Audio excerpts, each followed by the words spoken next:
Good evening and welcome to Switzerland. The IFSC World Tour has already taken many of these climbers across the globe, bouldering and speed climbing, but today the lead season really kicks in. It's our first final of 2018, and what a venue we have here in the Swiss Alps in Villars.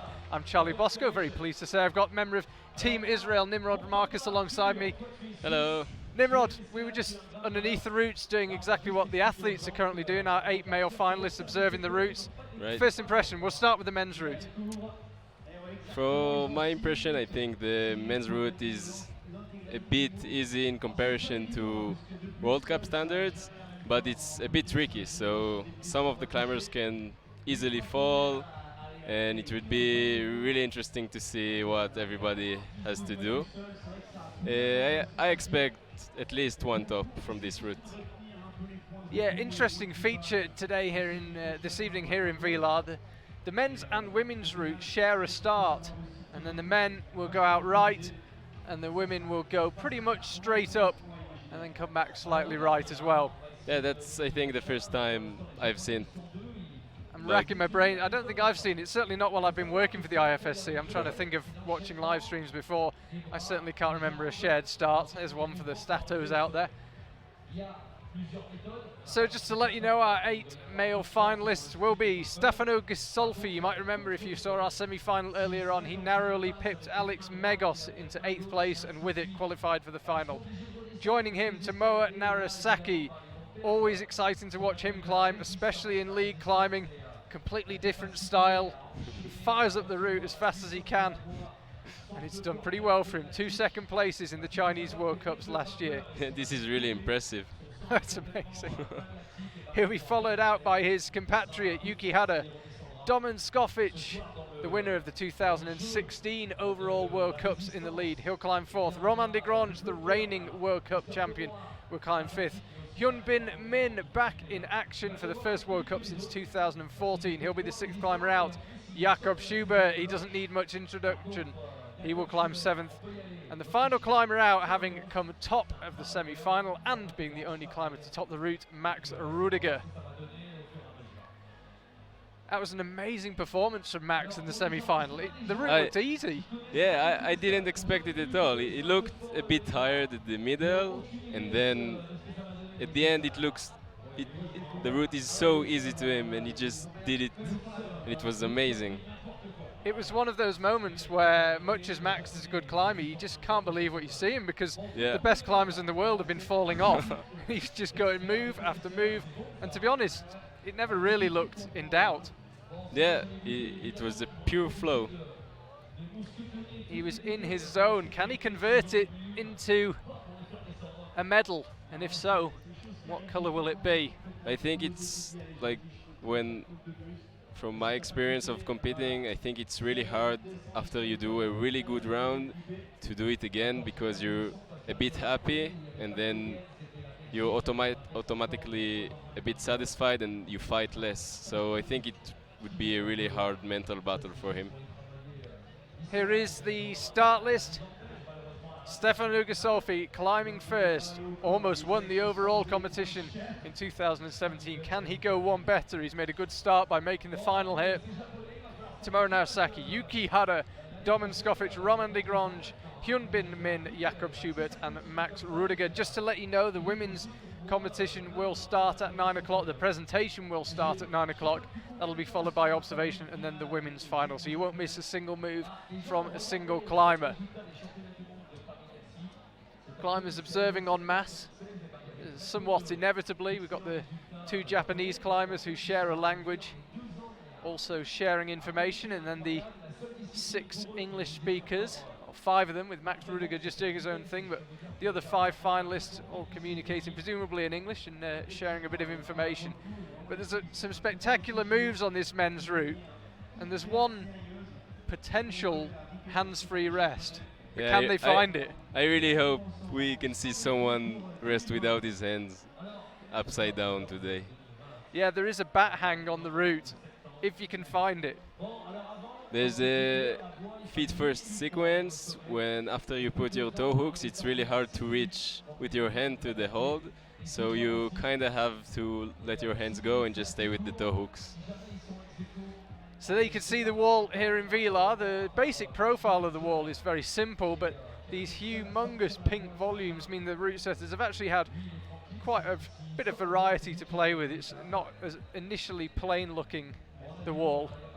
It's actually reasonably featured thanks to those big pink volumes. And the men's route starts up, it goes to the bottom of that huge triangular volume that dominates the wall, and then heads out right, pretty physical section, onto that hexagonal black volume, and then up through those 3 pink green volumes on the top right of the wall.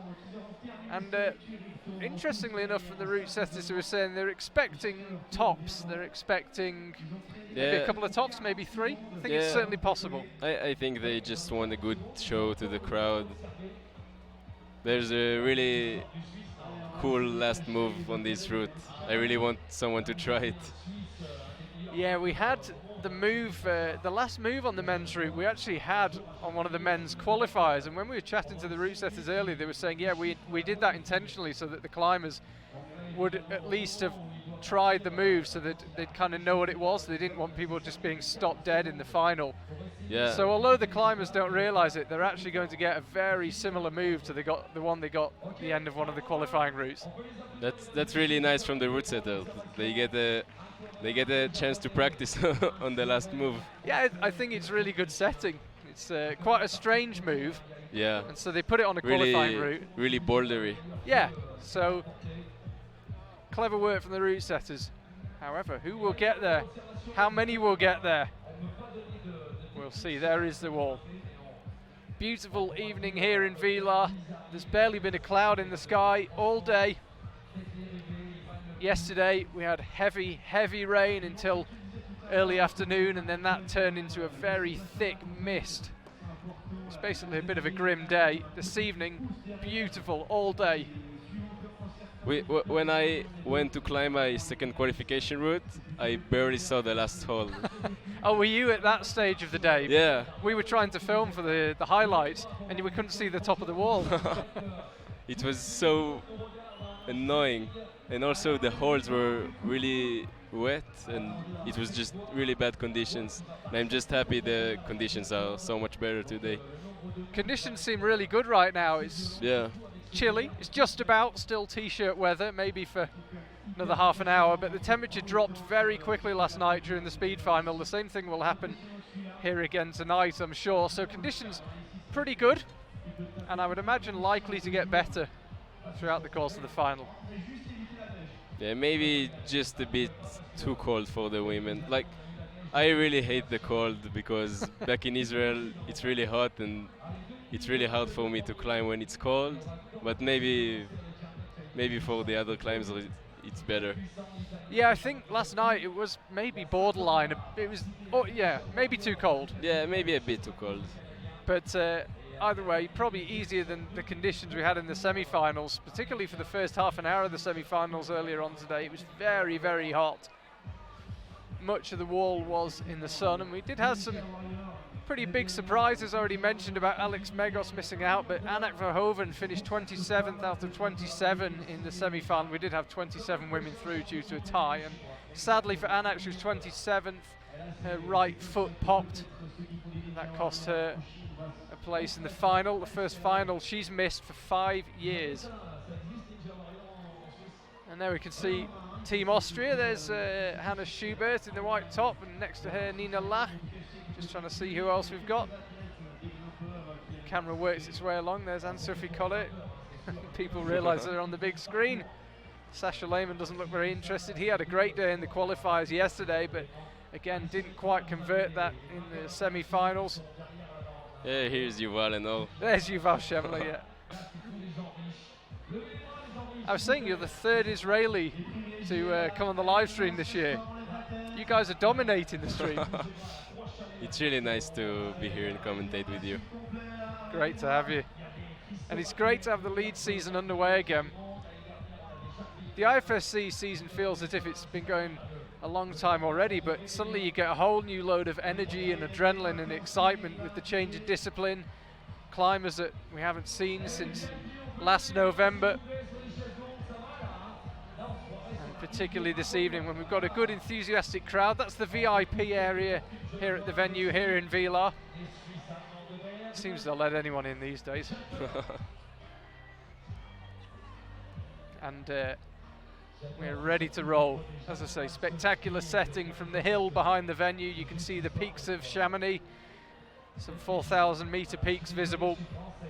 We'll be in Chamonix in just a week's time. We've got 4 lead World Cups for you in the space of 4 weeks, a quadruple back-to-back. And I believe that Stefano Ghisolfi is just about ready to make his way out onto the stage here in Villars. Charlie Bosco and Nimrod Marcus here for the first lead final of 2018.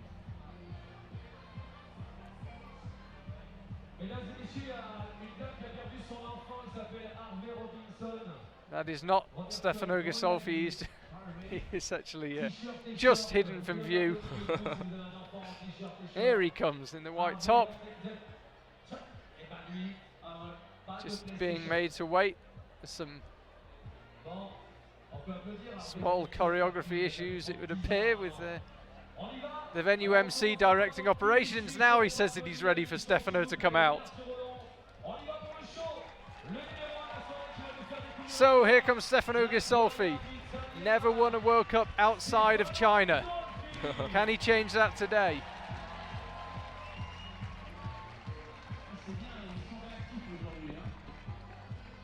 This is his 10th year competing in IFSC World Cups. He's a very experienced lead climber. Yeah, it's originally from Turin, but recently moved, a couple of years ago now, made the move to Arco. It's not a bad life. No, Arco is amazing.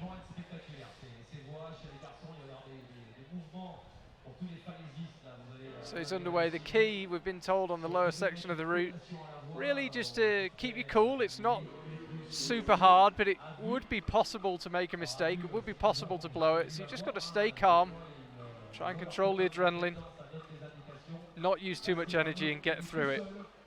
It's really once you get to the top right end of this big pink triangular, I can't really call it a volume, feature of the Villars wall, that things really kick in, but a crimpy section through these black volumes and blue holds. Stefano looking pretty controlled. Yeah, he looks really calm. I think it's really important at this section. Yeah, you can see from the nature of the climbing that by the standards of World Cup finals, these moves aren't especially hard, but you just got to keep your body tension. If you're shaking with adrenaline or excitement, you've got to get rid of that and really just dial it down. Nice and smooth, and it looks like he's done a good job of that.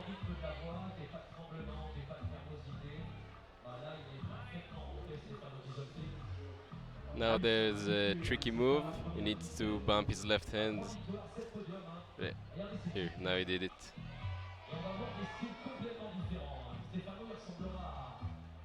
So no problems so far for Stefano. He's climbing really well. He's climbing quick as well.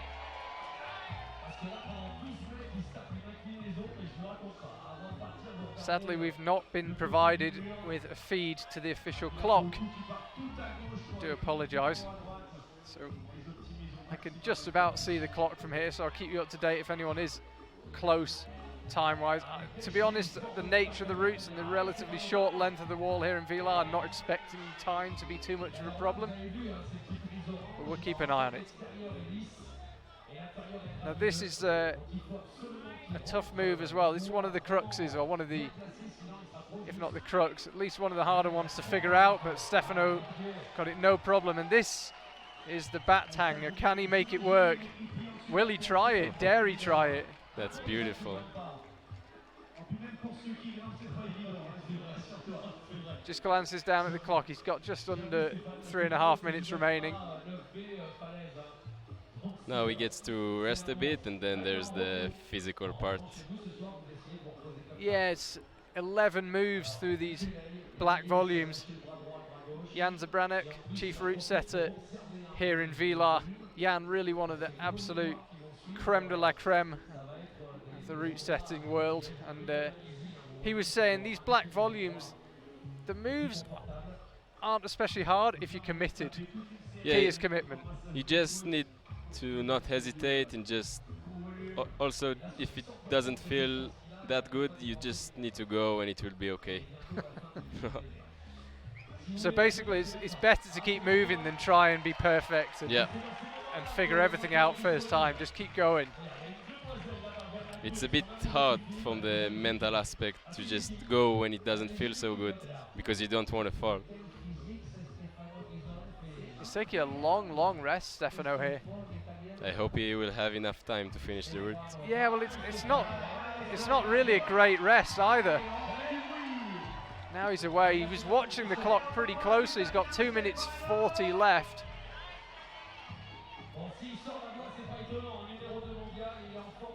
And yeah, these moves to the black volumes and the blue and black volumes above. Just keep on motoring. Don't question it too much.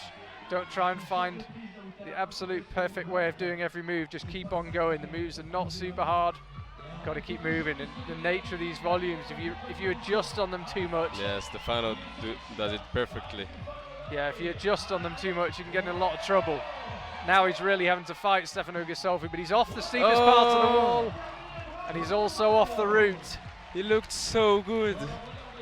Yeah, he's shaking his head as he comes down.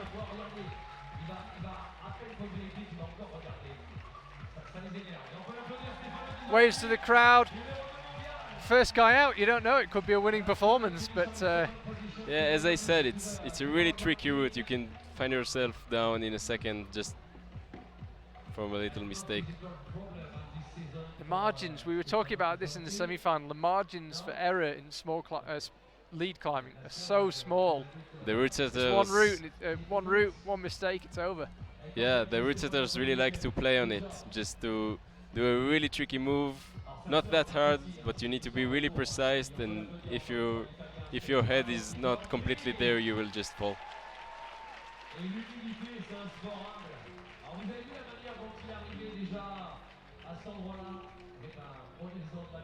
Stefano heads off the stage. This was where he went. He's just going up, so he latched that one, the second volume. I think it was the move after this where he went. Did he bump the left hand? He went with the right, and it was the left that popped. I think Tomoa will love this route. What makes you say that? It's really bouldery and tricky, and then you have a good rest, and then just a boulder problem until the top. It's perfect for him. And you have to just keep climbing. That's the other thing. He'll like that. Yeah. Already a World Cup overall champion and world champion from 2016 in bouldering. Second place in the two Chinese lead World Cups in October of last year, Wujiang and Xiamen.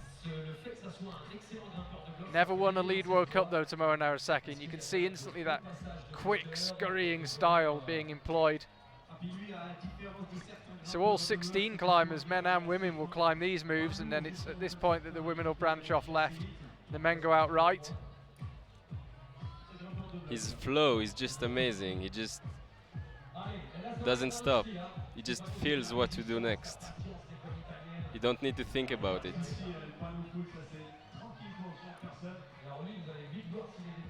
Yeah, he just climbs with such certainty. He's making light work of these moves so far. I mean, these moves are bread and butter for climbers of this caliber, but you still got to concentrate and keep your feet on and keep the body tension. But as we'd expect from Tomoa, absolutely flying. Not even used a minute of his time yet. It's about a third of the way up the wall.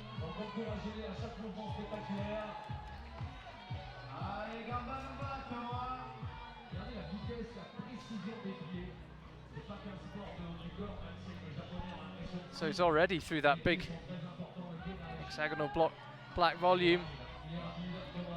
Really not hanging around. It's really interesting to see if he will rest or just keep going. On the hang, yeah, Stefano took a long rest, but it's kind of a rest, but you're not recovering that much. Now, will he cut the hands off for the crowd? I don't think he dares, and I don't blame him.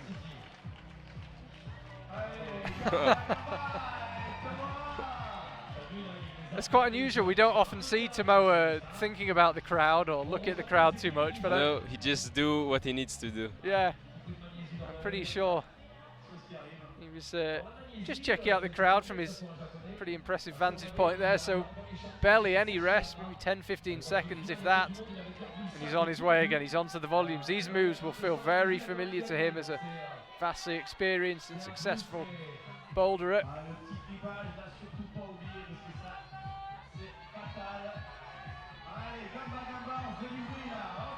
Nice.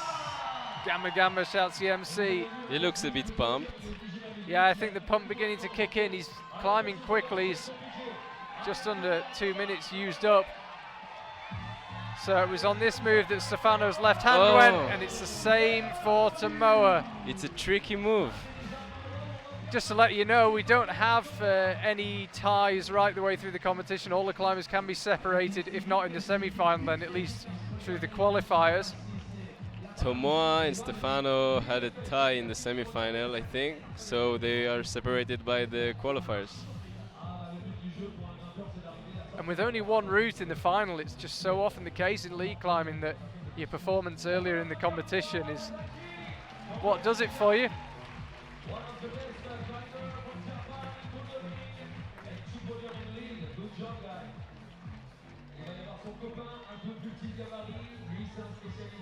Tomoa's just standing about 5 meters in front of us, breathing quite heavily. He gave that one all he had. So his compatriot Yuki Hara will be out next.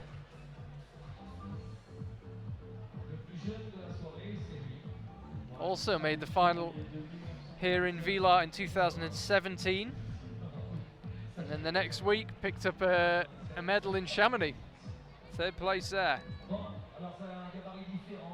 So as it stands, it's that move through the black and blue triangular holds that's causing the problems.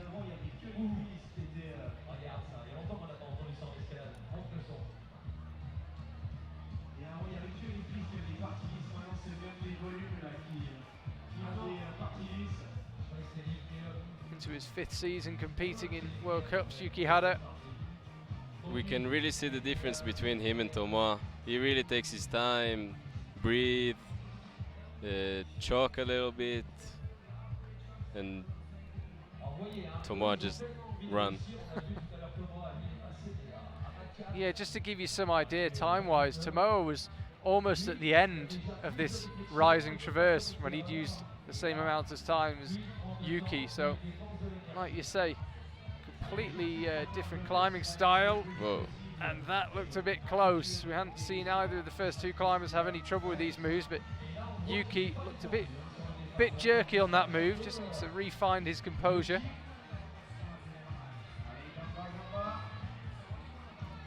The route setters wanted the campus sequence, and they found it the easiest for this part of the route, and it's the climbers prefer not to campus it because they think it can waste their power to be without their feet, and it's funny, like they need to not listen to their instincts. Yeah, it's a good point. Maybe you just move that bit faster, and actually in the long run you have more energy. Either way, haven't had any climbers fall on the traverse, and Yuki Hara now again looking slightly jerky on that move out to the right.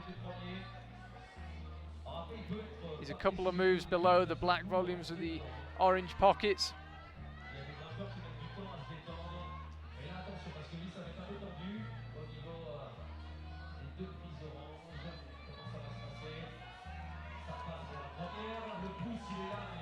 Will he go for the bat hang? Will he figure out the sequence? He won't get far enough. Yuki Hara we lose on the orange pockets. And he's looking back up as he comes back down. I don't think we saw anyone falling because he was too tired or pumped. It's just tricky moves when you just miss a little bit and then you fall. Yeah, he had a couple of moves earlier on, Yuki, where he didn't look especially comfortable. Right.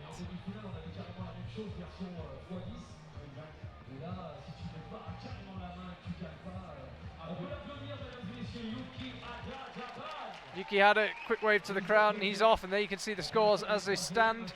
Tomohiro Narasaki leading the way due to count back to the qualifying round. Tied in the final with Stefano Gasolfi and Yuki Hada currently sitting in third. Domen Skofic will climb next. He makes his way out onto the stage. Domen is really good at keeping his concentration through the whole route. I think it will be a good route for him.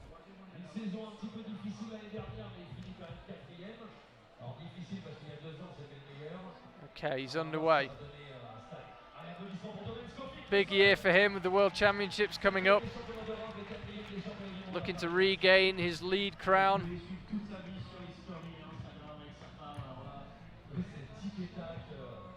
Interestingly enough, he was second here in Villars in 2017, and it turned out to be his only podium of the season. Seemed to have a monopoly on fourth. He just a couple of really unlucky results. Just never quite seemed to get in his rhythm last season.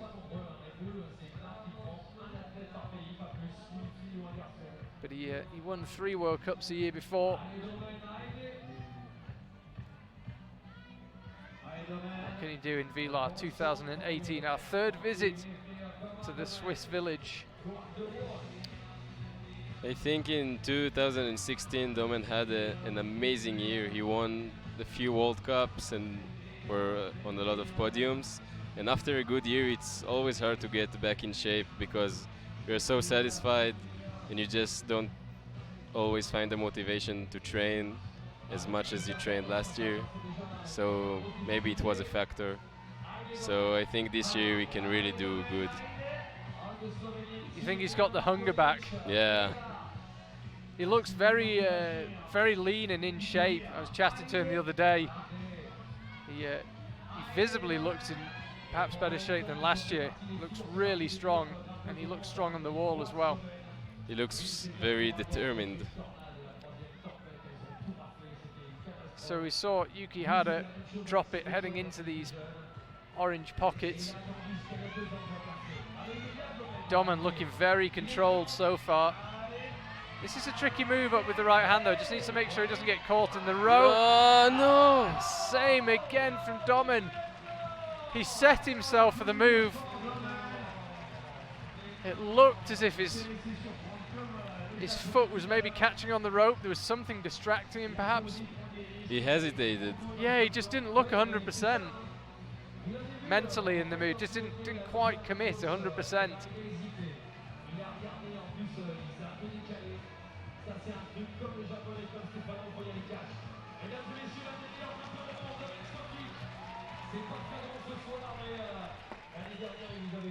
So Domen heads down. All the finalists are sitting together underneath the wall to watch their fellow climbers. That'll be Domen in third place. Romain Desgrange strides out onto the stage. You see there are 2 ties, but all climbers separated by results in previous rounds. Tomohiro Narasaki, Stefano Gasolfi, Domen Skofic and Yuki Hada, the current top 4. Half of the final for the men gone here in Villars already. It's flying by.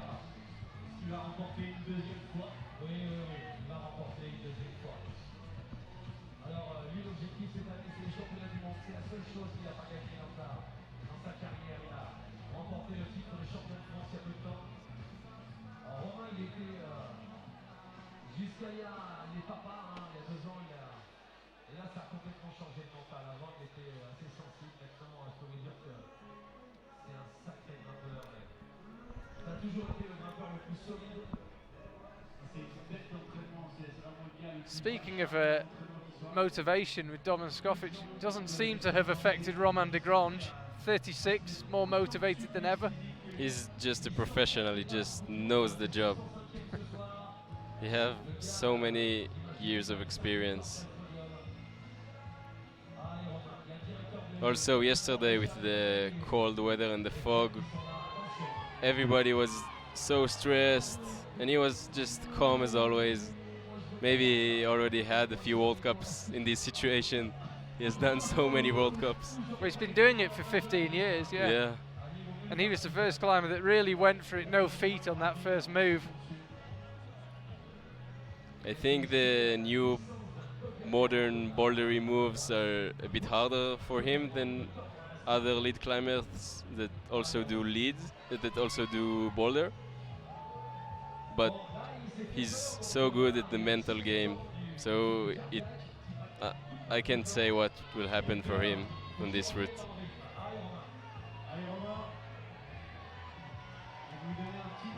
Yeah, he sometimes looks a bit shaky on the lower section of the route and then seems to get into it.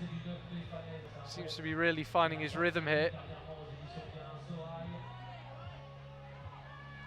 He's just got so much crimp strength as well. He's pretty much cruising these moves. What's the thing that is the most beautiful in his climbing, for my opinion, is that even when he's so pumped and tired, he's just looks so calm and just shake his hands and keep doing it like he's super fresh. Lots of support for Roman here in Villars. Sketchy heel hook. Yeah, there's no friction on top of that pocket. And he creeps his foot round. Will he risk taking his hands off? I wouldn't, but someone, someone might.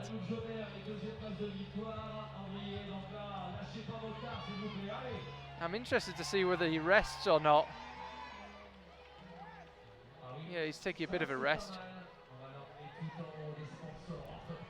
I think he now have a chance to get into a better mood for the rest of the route. He always starts really calm, and then in the end he gets really psyched and just tries really hard. Yeah, it feels like a emotional roller coaster with watching Roman de Grange. In 6 minutes you go through a lot of emotion just watching him. 3 minutes gone for him, half his time remaining. And interesting that the route setters felt that the route could easily see a couple of tops. And yet, we had one yet, we're into the final. Wow. No.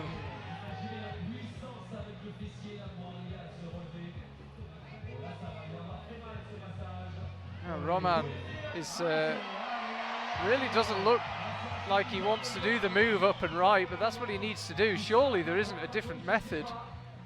The ball, he's just not good as the others on these bouldery moves, and he's still on the top of the circuit every year. It's really amazing to see how he still adapts. Now he gets into it, you can hear the crowd getting behind him. Nice. Needs to remember to clip or find a decent position to clip from. He looks really stressed. And not the comfiest clip, but he gets it quickly at least. So you can see the triangular volumes above. Well, we lost the first two climbers. Can Roman de Grange get to them? Can he get through them? This might be more his style, these moves here. Wow.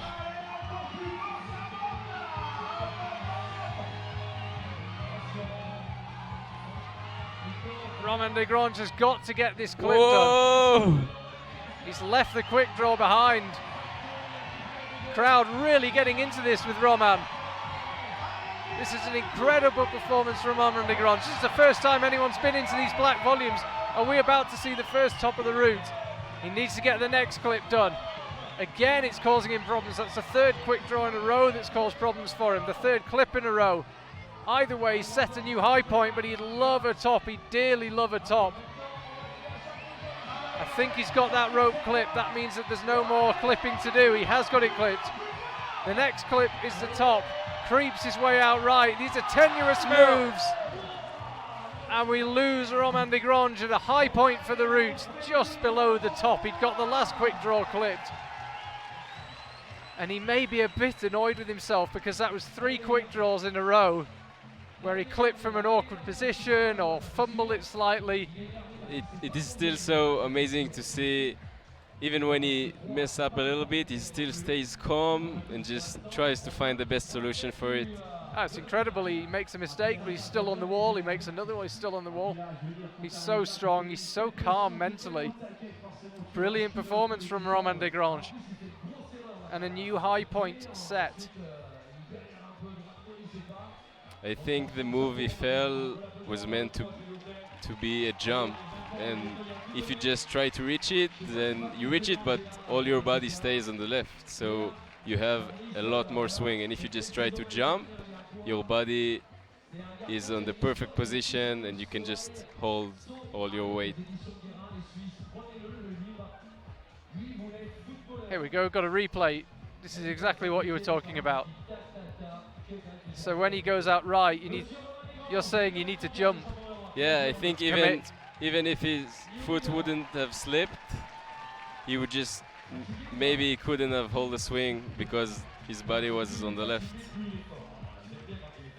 And Roman, I think, has just realised, he's just seen what you guys at home can see, that he is leading the way, but it's not the top, and he's got to watch 3 more climbers attempt the route. Hyun Bin Min, next to try, a World Cup winner in his home country, the city of Mokpo in 2012, and his compatriot James Kim also won. It was the Korean gold in both the men's and the women's. Really nice to see him back.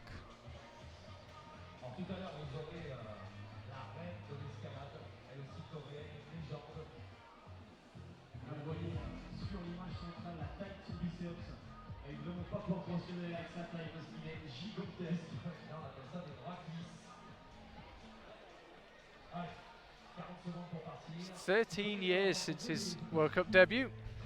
Hyun Bin Min, 2005, just about 50 kilometers from here in Chamonix. Very interesting to see if he is good as the others and at this modern style of lead climbing. Yeah, the game has changed a lot since we saw him. He looked great in the semi-final. Qualified for the final in 3rd place. Right, and the semi-final was also pretty modern. Oh. He reads it well.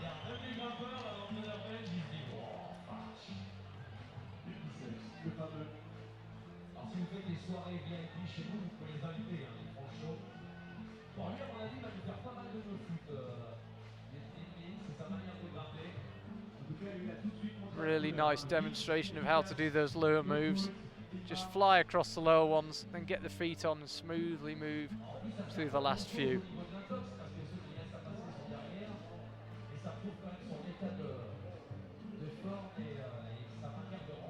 It's heading out now to the big hexagonal black volume. It's actually 2 volumes stuck together, but from pretty much every angle it looks like one big volume. It's actually 4 volumes stuck together. It's 2 volumes on top of another twice. It actually is. I couldn't see that from just below it. I'm losing my eyesight. I would blame age, but Romain Desgrange is 36 and he's still crushing it, so got no excuse.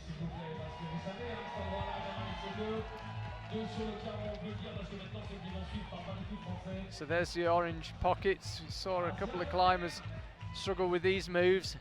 These are definitely not easy moves, but he's showing no sign of fatigue at all. Looks like he's got plenty left in the tank. And he just missed with the right hand. I think he went too far. It looked like he overshot it. Yeah, I think he was maybe a bit too confident and just went for it, but wasn't that concentrated. Oh, he looked so good.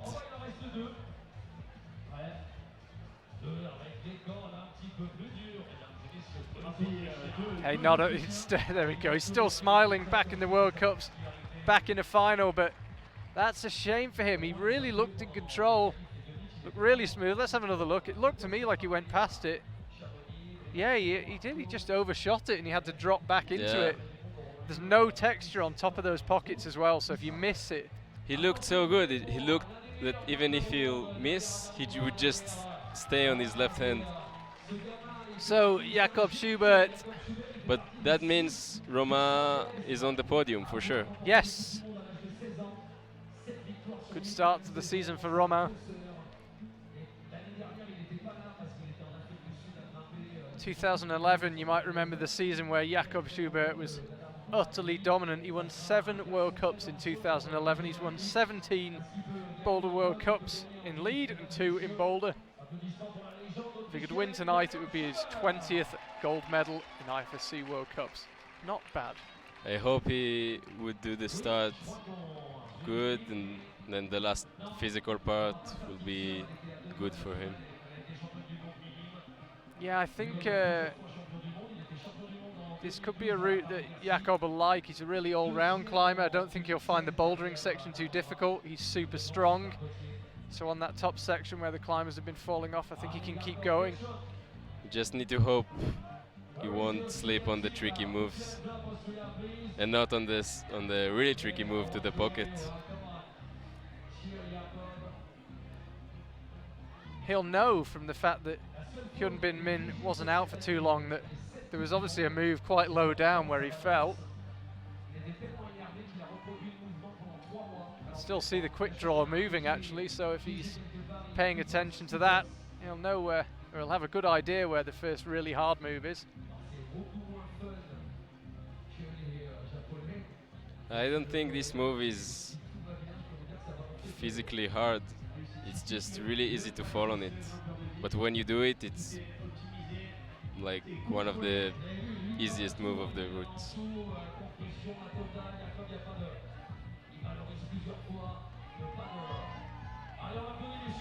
Now the crowd comes to life a bit.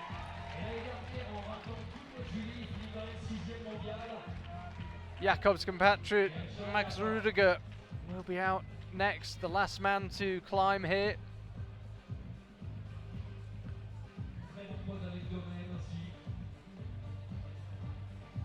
Jakob, a World Cup winner last year in Arco, you might remember.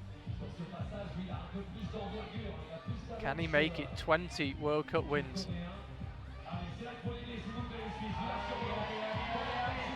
He looks really strong. Now this is a move where you think, as you called it, Hyun Min perhaps just slightly overconfident in the move. You have to be really accurate, and that's exactly how you do it. So Jakob, he leads with the feet. Nobody has actually let go with their hands on this bat hang. I think it's too big of a risk to do it. I agree, but I was hoping someone might try it. Yeah, me also. You can see bottom left of the screen there, Eddie, the IFSC photographer. 75th World Cup for him, 100th international climbing competition. Congratulations to him, what a milestone. Here's to another 100. So Jakob, looks like he's getting something back. It's really hard to rest like this. It's really uncomfortable, but you just get a bit less tired. But it's just really uncomfortable, and it doesn't feel good. I suppose when you're resting like that, your forearms maybe get a bit of a rest, but your whole body is still working quite hard. Yeah. The rest of your body is working hard. Your hips, hamstrings. Now he launches onto the black volumes. Just keep motoring, Jakob. Needs to get the clip done, a bit like Romain Desgrange clips with the right hand. Not really ideal, but got it done quickly at least. Again, there's a quick draw in front of his face that he'll need to clip, and again, does it nice and quickly. So if he can get through these blue and black volumes, he's onto the podium at least.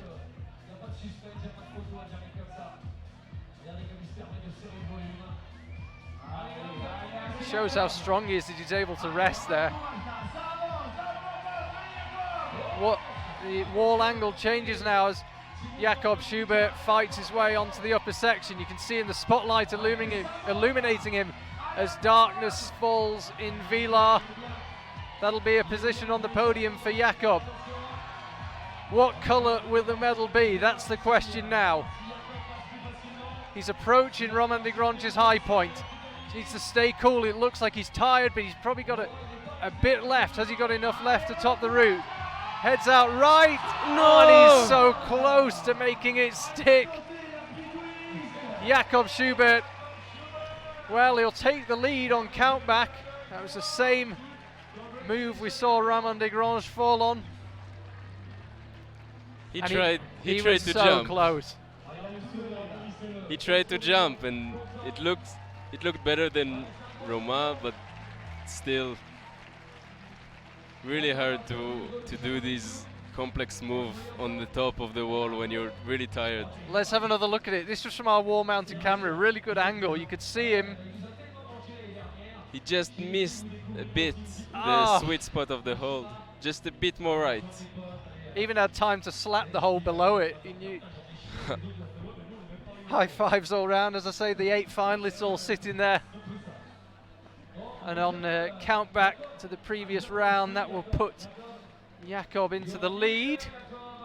There you see it, 38 plus, same score in the final as Roman de Grange, but count back puts him into first place. So now he will watch as his compatriot and the fella and the last climber in this evening's men's final, Max Rudiger, is on the wall. I've forgotten how fast a lead final goes by. It's disappeared.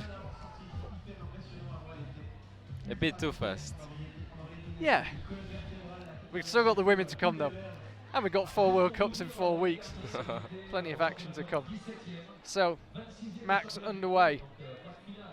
He was in a class of his own in the semi-final. He was just miles ahead.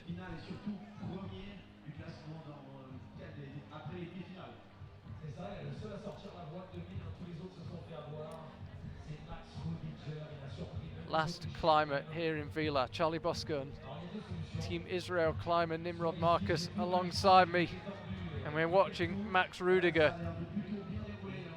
going all or nothing on this Villars wall, and you can see as his shadow hits the wall behind him that night's falling.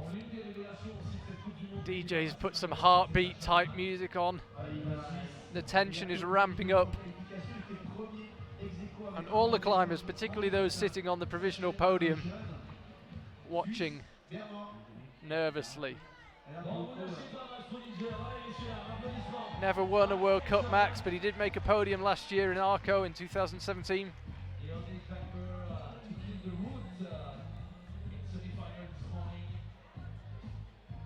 Last year or so, he seems to have hit a really rich vein of form. Whoa. Slightly different method.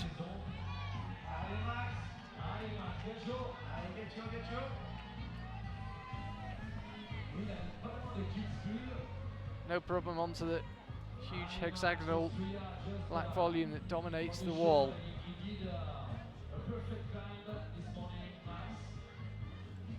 So he's on to the, he's heading up for the orange pockets, just needs to keep it cool. He looks really cool. He does. He looks in control, he looks calm, he looks like he's got energy left, just needs to be Nice. accurate, no problem at all. Super accurate there, didn't need to adjust at all, just landed perfectly.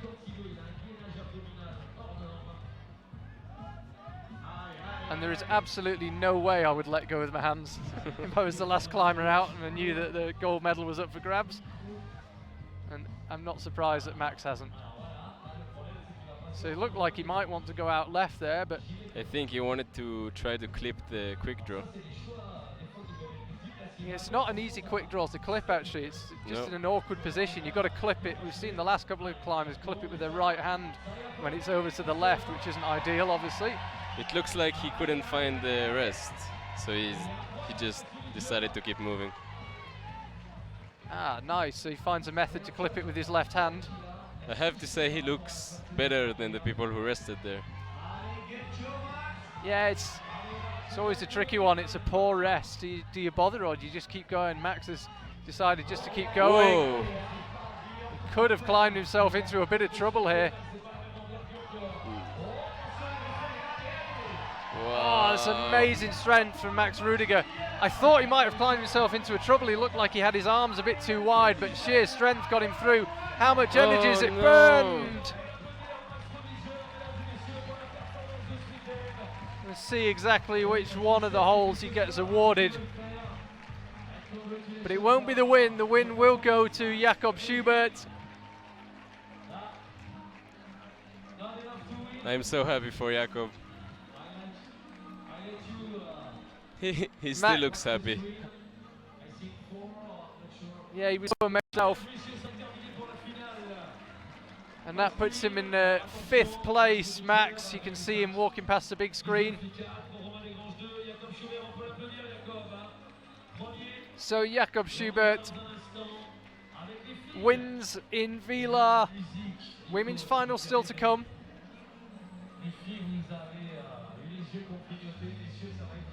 You see it there, Jakob Schubert. He tied on score with Romain Desgrange, but he wins on count back to the previous round and to Moen Narasaki. 3rd place, he's on the podium again. That's the 3rd lead medal he has won. Stefano Gasolfi just misses the podium, 4th place. Max Rudiger 5th. Hyun Bin Min 6th. Domin Scoffin 7th, and Yuki Harder in 8th. Nimrod, can we temporarily borrow your headset? Yeah, sure. We'll grab a quick word with Jakob, and then we'll get you back. Great. Thank you for your help with the men final. We'll see you in 5 minutes. Soon.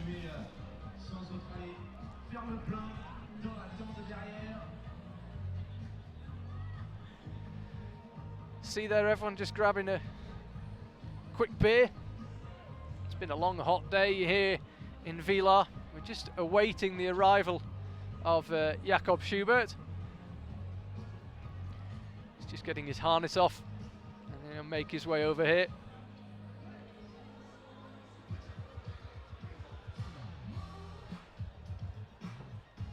Still got the women's final to go. The women's observation, we've been told, will start, presentation, excuse me, will start bang on 9 o'clock. So by my watch, that's 4 minutes away.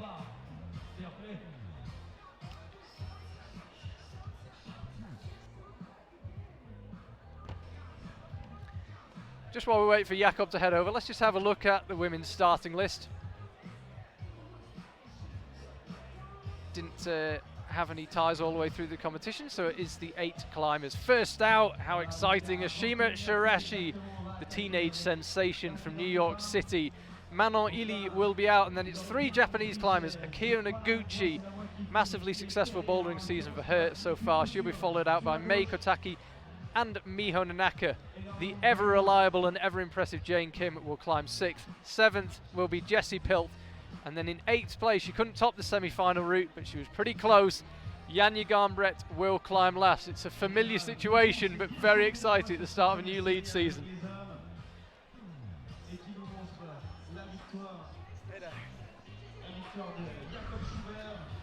Jakob Schubert, welcome, another World Cup win. Congratulations. Thank you so much. So psyched. And we were talking to the route setters, and they thought we might have a few tops on the route, but it looked super physical. How did it feel when you were on there? Well, it's funny that you say that. I think route setters should never say that, otherwise they might have like messed up a bit. But yeah, to be honest, I think for me it felt way easier than semifinals. Semifinals was like really hard from that third draw on. Like every single move felt like uncomfortable, really bad feet. In the finals, it was like a lot more comfortable, better holds, better feet, and yeah, what I really liked was like the really good rest point in the middle of the route, like after that toe hooks. I really like it when I have like one point where I can just recover and like get everything together again to like get psyched for the last meters, and yeah, I guess it worked out. Well, we've been told that we can see a replay of your route, and here it is. Nice. Just talk us through it if you can. This lower section is quite unusual to see it shared with the women. The funny thing is I shared with the women. I think 4 or at least 3 guys of us observed the first 10 moves of the women's route on observation because we like didn't realize it's going right. Actually, Tomoa helped me out on that one. I would have been like a lot longer on the women's route. So, but just to clarify for people at home, they have a rope on the route that you're supposed to observe, right? Obviously, if you look at the rope, you see it right away. It's just, I don't know. Yeah. You know, you're going out there, you just want to look at the route, and it's not that common to have the same start. But yeah, anyways, Tomoa helped me out, so it worked out. So yeah, this section was like a lot of dynamic moves, not really any feet, just like kind of almost like campusing on pretty good holds. Now it's like a lot of heel hooking here, like a really nice heel toe jam on the right, which is always like, yeah, heel toe jam. Really good to like just recover a bit, and then yeah, getting to the volumes. I think like a few more meters, it's like not so hard. These moves around the triangular volumes look slightly complicated. Yeah, actually this part was like a bit uncomfortable, like the volume is a little slippery, so yeah, you see me a bit struggling here actually. And yeah, I wasn't sure if I hope the next crimp was good to be able to clip, and luckily it was. So yeah, gonna clip here. And then yeah, the next two holds are pretty good, so I'm even having like a really short shakeout. And then this section here didn't look like you were having too many problems. No, yeah, I'm really surprised because I talked to Domen already, that he said like 3 people missed the second pocket. I don't know, like the orange pocket. Yeah, maybe they missed like 1 foothold or something, or they hold the pocket a little wrong. Because for me, yeah, this section didn't feel too bad. Now you were really solid. Where people people had no problem here, but it was this next move with the right hand. Yeah, exactly. Yeah, no, I don't know. I really liked the pocket. I guess it's also how you fit in, and Domen told me he missed this foothold, I think, where I'm standing on the right. So that was important, obviously. There's like a little chip on the volume. And now, yeah, this section was obviously the hardest one to read on observation, and it's like a special movement, so you're like, that's the thing you're kind of scared of. But yeah, I was psyched that it worked out so fine. And yeah, this is the really good rest that I was talking about. We were discussing if you would dare to take your hands off and like hang from the feet. Yeah, I didn't think you would, but yeah, I guess you could after you already are there. Like, yeah. You can't when you still have the pocket. I think you would take No, a swing and course. you're just out. But obviously you don't want to risk something like that on the World Cup. And then I think getting back to the hold would actually take more power than you're able to recover. So yeah, I think I found like a pretty good recovery position. And yeah, even though I didn't feel that tired yet, it's always great to just like get your breath down, like get together all your like thoughts and just like focus as hard as you can, and that really helps. If you have like a shakeout, you can like, I don't know, it really helps me to get like really focused on the top section. And are you able to really rest here? Because it's an uncomfortable position. I mean, No, are like- you recovering Yeah. physically or yeah, just mentally? I think so. No, the hold was really good and the heel hook too, Okay. so I was also recovering Because physically. it's quite hard to tell when you're watching if you can actually recover. But it seemed like Yeah, you really no, got some yeah. energy back. Yeah, I'm sure I got some energy back. And so yeah, I think I like the move before I did with like almost like a knee bar. And then yeah, so this section was like getting a bit tired. And then this hold was okay, but then I found like this toe hook now with the left foot, which helped me to like being able to rest the left hand after like clipping. You're like a bit more tired on that hand, so it was helpful to just recover a bit more. And yeah, then I was getting ready for the last few moves, and I almost messed up actually. You will see in a second. We lost a lot of climbers on this section. Tell us where you messed up. Yeah, this move was fine, but now I almost forgot the left foot. I didn't see it. Look, I'm like, what? Where am I going? Oh, it's a side pull. Oh, there's a left foot though. I almost like didn't realize that, so that would if I would spend like a few more seconds there, obviously I would fall. So now I'm getting already pumped, but you're like in a really good position. And now, yeah, comes the part where, although I wanted it and I'm super happy, I'm like a little mad I didn't do this jump because it really didn't feel that hard in the end. Like the hold is so good that I'm jumping to. Watch the replay. You're so close. Yeah, I was like, no! It's like, yeah, just a few seconds that I hesitated there because we are planning that probably you can go slow. So I was hesitating and figuring out, can I go slow or not? I think if I would have went there, jumped right away, I would have done it and would have been even like better to top the route. But yeah, I mean, anyways, obviously I'm not in a position to complain right now. But an amazing performance from you and a great day for Max as well. Oh yeah, I mean, he climbed so impressively well in semifinals. I was really psyched for him. Yeah, just like last year in Arco, he was like almost dominating semifinals. I mean, this time he actually dominated it. And yeah, I'm really glad to have another really strong teammate by my side. And you've got a big season coming up. We've got all the World Cups and of course the World Championship. You'll be able to ride your bike from your house to the World Championships. Oh, yeah. What are your priorities this year? There's so much climbing to do.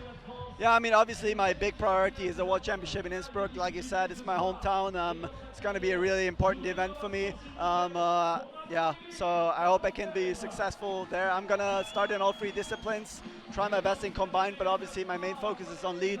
And yeah, besides that, I'm going to do it a whole lead season again this year, I think, fighting for that overall title. And by my calculation, this is your 20th World Cup win. Oh, wow. 18 I in wasn't lead, sure, but 18 in lead and 2 in boulder. Yeah. You'll have to check, but I'm pretty sure. I know there are only 2 in bouldering, and I really want to get that third one once in my life. But yeah, I'm pretty proud of my 18 in lead, and yeah, super psyched. Well, congratulations. Thank you so and much. thank you for your time. Thank you. That was Jakob Schubert. What an evening for him. And still a lot of climbing to go. We've got the whole of the women's final, and what a final it promises to be. Already on the stage, Ashima Shirashi, Manon Illy of France. This is her first final in any discipline, by the way. She's done a few bouldering semi-finals, but her first final appearance from Manon Illy. Certainly not a first final for Orkia Noguchi. Mei Kataki out onto the stage. Mei never been on a World Cup podium.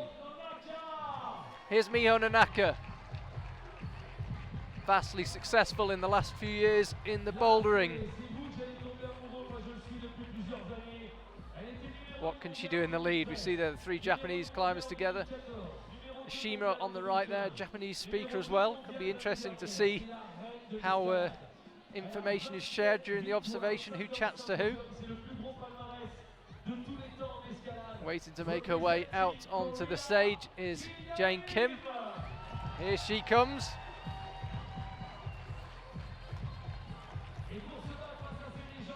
Over a quarter of a century of World Cup wins for Jane Kim.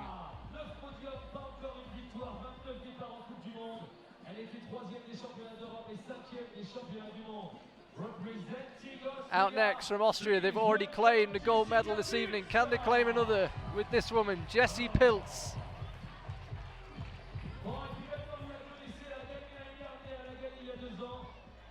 She will have her hands full if she does want that gold medal, because she's, in order to claim it, will have to beat the next woman we're about to see on the stage here in Villars, the dominant force of women's lead climbing for the past 2 years. She's missed 1 podium in her IFSC lead World Cup career. Janja Garnbret.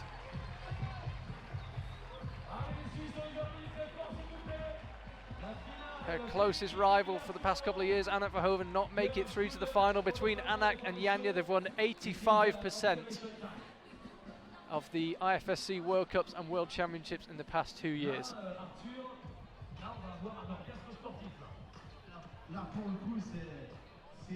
And observation begins.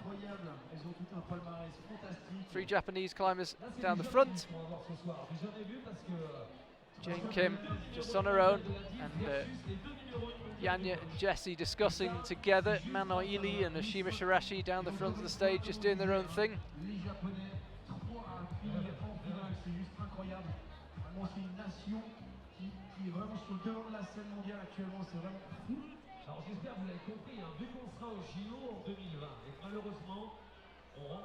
Hello. Marcus Nimrod, welcome back. Thank you for freeing up the headset for a minute. How's you've just had a wander around in the crowd. How's the atmosphere here in Villars? Yeah, everybody is so happy and psyched, and like all of my friends really happy for Jakob for winning. It's always happy when he wins. Certainly is very popular member of the circuit. As I say, 20 World Cup wins now. So first look at the women's route. Shares the start with the men's. And the route setters thought with the men's that they would see a couple of tops. They didn't get any. They think the same with the women's route. Will they get any? What were your thoughts on the women's route when we checked it out earlier? I think the women's route is it's not as easy as the men's that I thought. The girls, if it's about endurance and a bit powerful moves, I think we will see a lot of falls of women that just ran out of power. This is a really tiring route. There's a close-up look at the top. Can anyone get there? There have not been a lot of tops here in Villars. There weren't many in the qualifiers. We had one in the semi-finals, and we've had none so far in the finals.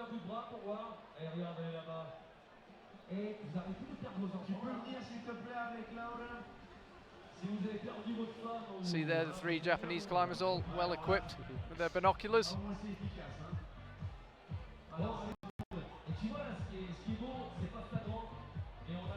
Manon Illy in the French team jacket down the front there. And you can see Jane Kim in the background. Temperature really dropping here in Villars. Last night it went freezing as darkness fell. We're still halfway light here. It's dusk, but temperature really falling. Conditions pretty good on the wall, you would imagine, right now.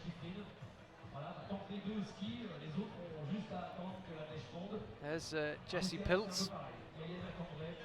9 podiums for her without a World Cup win.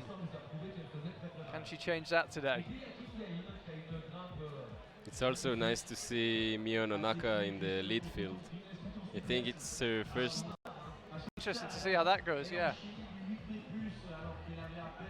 She climbed really early today in the semi-finals, and for a long time no woman could beat her. Yeah, she was top for a long time and just had to wait and wait and wait. Got just over 2 minutes of their observation period left. The women now, Jane Kim and Kyo, swapping a bit of information.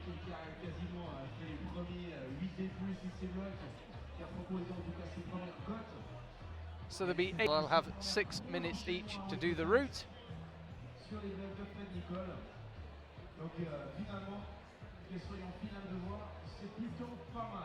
Bon, si vous les connaissez, faites un petit peu vos paris, hein, c'est intéressant, c'est sympa, on a le droit. On fait les paris. 1 minute and 30 seconds left of observation. There you can see the wall and you can see the spotlight illuminating the top section. Light definitely decreasing by the minute here, and so is the temperature. There's Ashima. It's amazing to see her in the World Cups. Yeah, it was always nice to see her at the youth comps. She was just dominating and was the best by far. But now it's interesting because she needs to fight for the win. Yeah, she hasn't won a World Cup. You suspect it will only be a matter of time, but it hasn't come yet.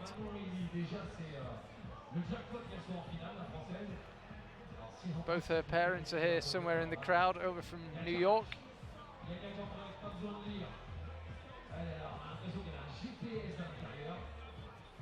And they've got 40 seconds left to observe. As I mentioned during the men's final, apologies, but we have not been provided with a feed to connect us to the official clock, somewhat frustratingly. Got a good look at the women's clock from here though, so I'll let you know if anyone is getting pushed for time. I don't think they will be, as said it earlier. It's a relatively short wall, no massively complicated sequences, so I don't think we'll have climbers struggling for time.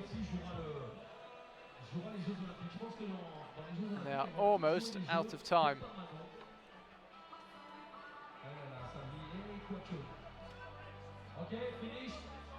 So that is observation done. They head back in. As ever, climbers all trying to get a final look. Interestingly, Janja Garmbret didn't seem to be studying the route too closely at the end, and she didn't look up as she left and went back into the isolation area behind the stage. She seemed quite happy with what she'd seen. She feels confident. So she should. So climbing first, it will be Ashima Shirashi. Never been beaten in a Youth World Championship in lead or boulder, but yet to win a Senior World Cup. Youngest person to climb 9A and V15. She is a sensation. It's going to be great having her at more and more World Cups over time. Surtout, le palmarès qu'on a ce soir, c'est vraiment plutôt incroyable. Elles sont, comme tu as dit tout à l'heure, des grandes grimpeuses de voix, des grandes grimpeuses de bloc. C'est simple. Crowd filling back in Villars. It's always the way between the two finals. Everyone disappears off for a beer. And the venue filling up again nicely now. So 8 women, 6 minutes each, a gold medal up for grabs. Any thoughts on which of the women this route might suit? I think this route combines a lot of athletic and bouldering abilities, but also endurance. So maybe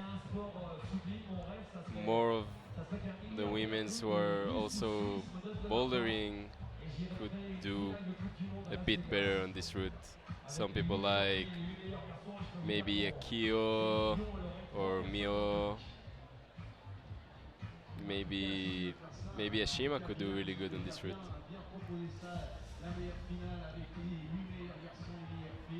Just watching Jakob Schubert is just in front of us. He's still walking around receiving high fives and hugs. Same for Max Rudiger, 5th place for him, good result. Ramon de Grange as well, also just in front of us. Looks slightly disappointed, but might reflect that not too bad a result, especially with 2 World Cups coming up in his home country and 1 next week in his hometown of Chamonix. We've got an action-packed July. There is an IFSC World Cup every weekend. We're here in Villars, then we ship out to Chamonix, the foot of Mont Blanc, and then we're on to the beautiful southern Alps town of Briançon. And then the final weekend of July, we're on the shore of Lake Garda and Arco.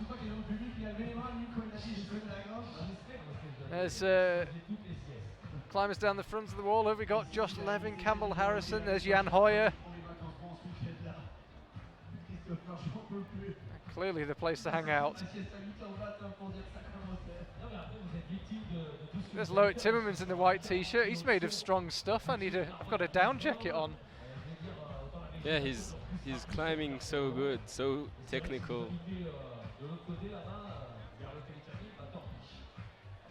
And again, I'm not sure why we're being made to wait. It has been, I have to say, a bit of a theme of this Villars World Cup, where we've just had these random 2, 3, 4 minute delays, which is slightly frustrating for you guys at home, I'm sure, and for the crowd here in the venue. But now we're underway, and Ashima Shirashi is out onto the stage.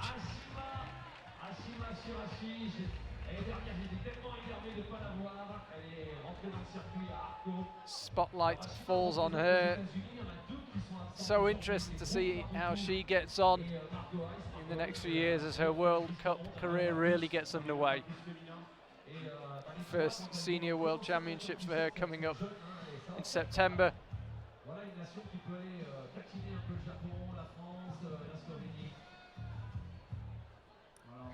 So same few moves as the men's. Nimrod, you weren't here, but we watched a replay of Jakob's climb, and he said when he started out he was reading the women's route.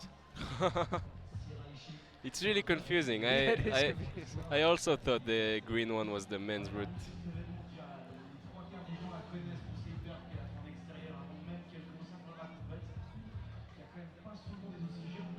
It's a pretty steady start for Ashima. She's not having any issues so far. There's a reasonably high-risk move. Well, not a high-risk move, but the first slightly risky move coming up to that top right-hand round volume. The one immediately to the right now. You just got to commit to jumping over there. You can't really feel your way over. You've really got to go. But it's a really big and good hold. Oh, she did it almost statically. Yeah. Untroubled. It was just a move where the route setters thought if you really didn't commit, could cause some problems, but no problem for Ashima. She's on her way.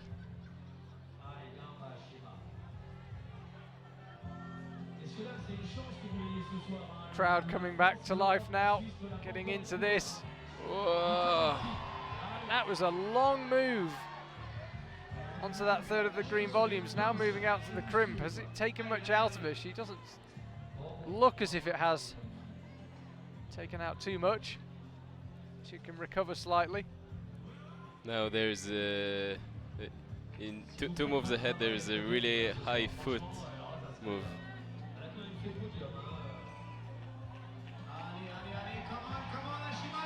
She needs to be really precise. Oh, or just do it with the heel hook.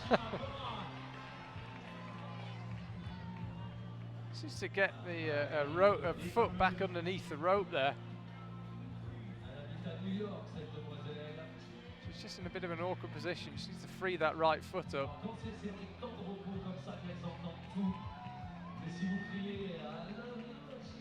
Looking spectacular on the wall here. I can assure you the view behind the wall's even more spectacular.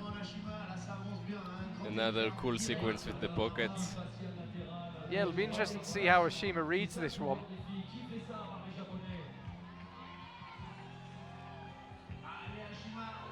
Whoa.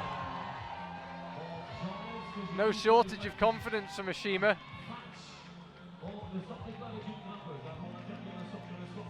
Nicely done through the yellow volumes. Now again, this is a tricky move. Nice. No problem at all. Right hand lands. Now she'll begin to creep back to the left. Fatigue surely kicking in. Her face doesn't really betray it.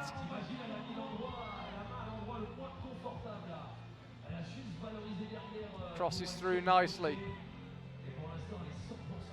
She's pretty close to the change in angle now. You can see where the wall eases off above. It looks like there are no much places to rest on this route. No, unlike the men's, there isn't really anything resembling a good rest. You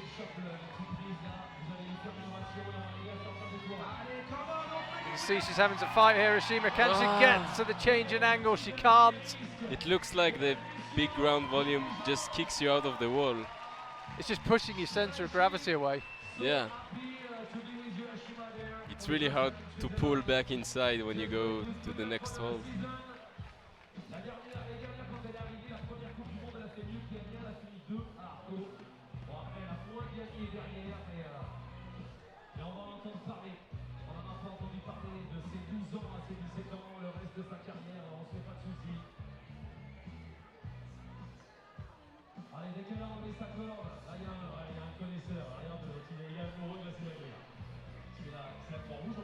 So Manon Illy out next.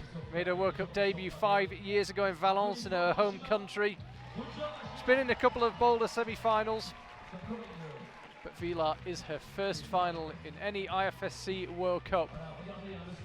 Ashima Shirashi makes her way off the stage as we await the arrival of Manon.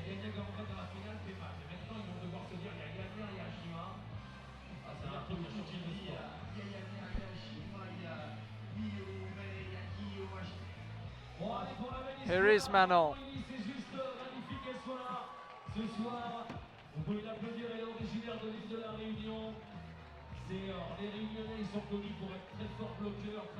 Just going through a final individual observation. Remember, the climbers don't have to run out and start climbing straight away. They do have a short individual observation time.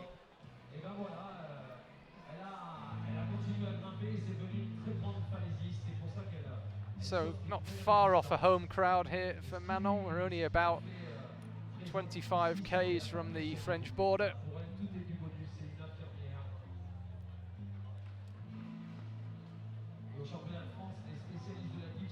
And just a slightly awkward clip to get her route underway. Now she branches off, so the men went out right and the women will go out left.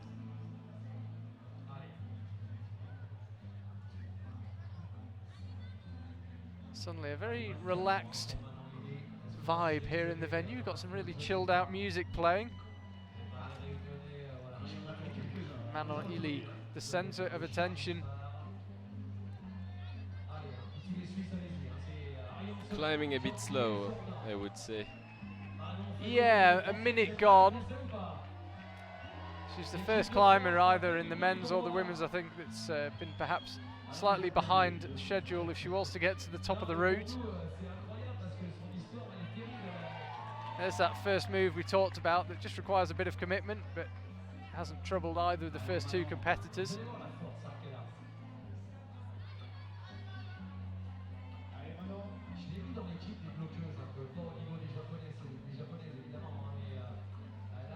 Nice. It's really nice to hear all the French team cheers for her. It's always the loudest team. Yeah, we've got some pretty vocal teams represented here. Team Japan always make a lot of noise. Team France always make a lot of noise. Same with the Austrians, the Slovenians. And she's going pretty well. That move probably slightly easier for taller climbers. Just makes that hold a bit closer. It looked quite a hard move for Ashima. I think it's a balance between tall and short, because taller climbers would have a hard time to put their left foot so high. True. Very true. Oh, She needs to find a different method here. This one doesn't. whoa! That one didn't look to be working for her, but now she makes it work. Struggling with the crosses. She's really having to fight here, though.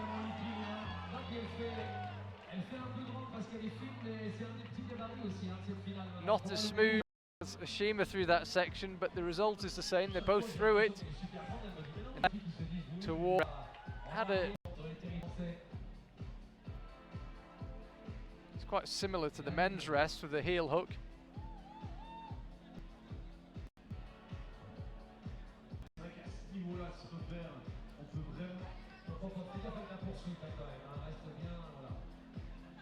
Yeah, she pretty much straight up.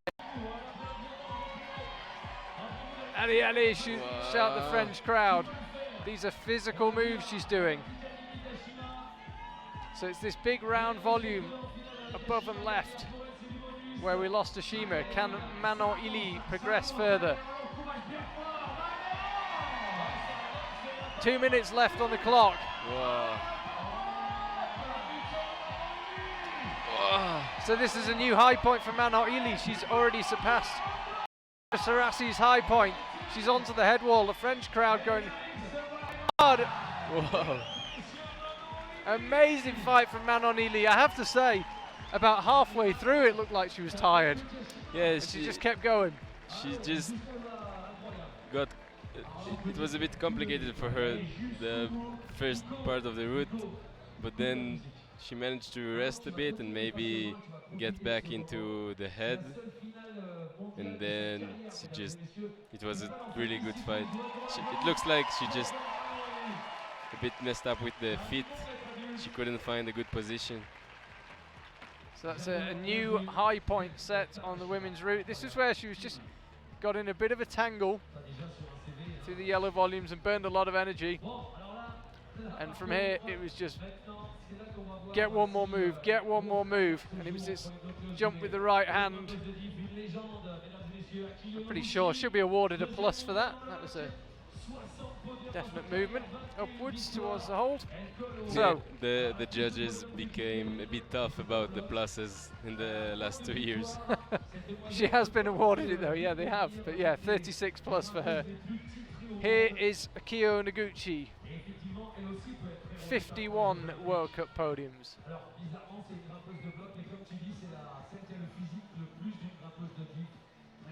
An expert in lead and boulder. Seen her be more successful in boulder, but do not bet against her. She looked fantastic in the qualifiers in Villars. Maybe Pretty good in the semi as well. Maybe her boulder abilities could help her on this route.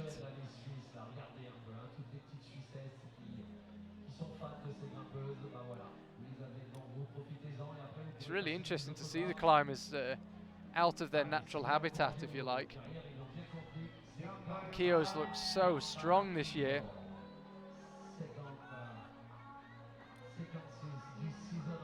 Yes, on the Bouldering Cup, she was just dominating. Yeah, her and Miho have got a big showdown in Munich in August. But as I say, before that we've got a packed July for you, 4 World Cups, Youth World Championship at the start of August as well, then the main World Championship after Munich. It just keeps coming. We've got so much climbing for you this year, so stay tuned. And this woman right here is going to feature in a lot of it, Akio Noguchi, resident of the world's biggest city, Tokyo, and looking very smooth. Now the moves on these 2 green volumes that she's approaching now, Ashima Shirashi looked like she had quite a big fight with, particularly that left hand, but Akio very smooth.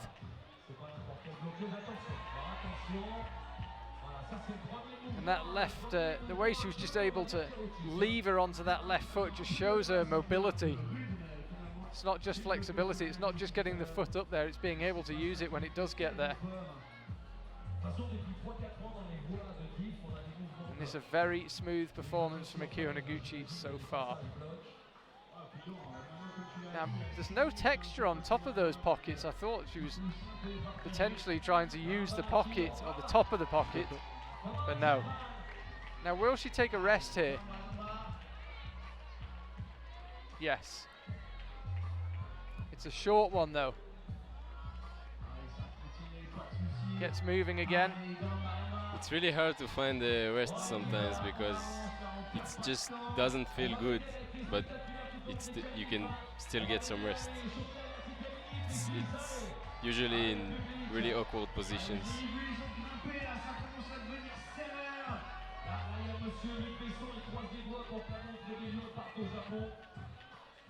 So she's got the final clip before the change in the wall angle. This was the move where we lost Ashima.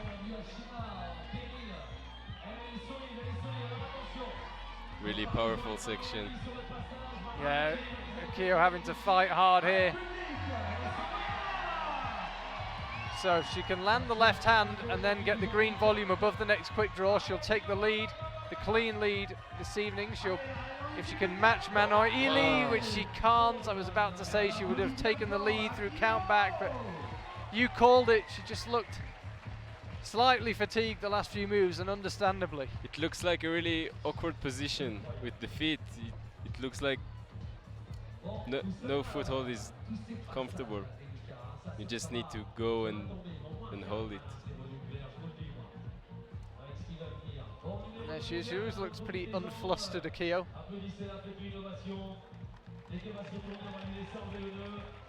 A legend of the game, just looking up, wondering if she could perhaps have done something differently. She looked pretty smooth up until there, didn't look like she made many mistakes.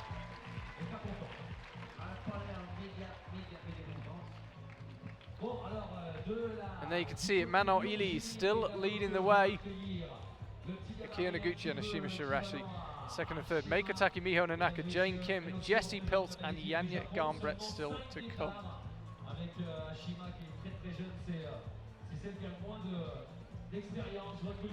Out runs onto the stage Meiko Taki. I hope her height won't make her a hard time on this route. There are a few moves that height can really help. Yeah.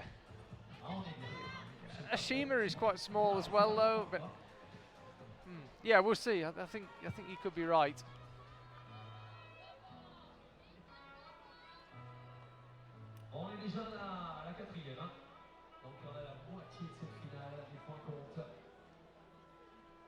Meiko Taki just climbing steadily up through the lower section. Now she moves out left. Fifth to last climber to go here in Villars. They do disappear in front of your eyes, the lead finals.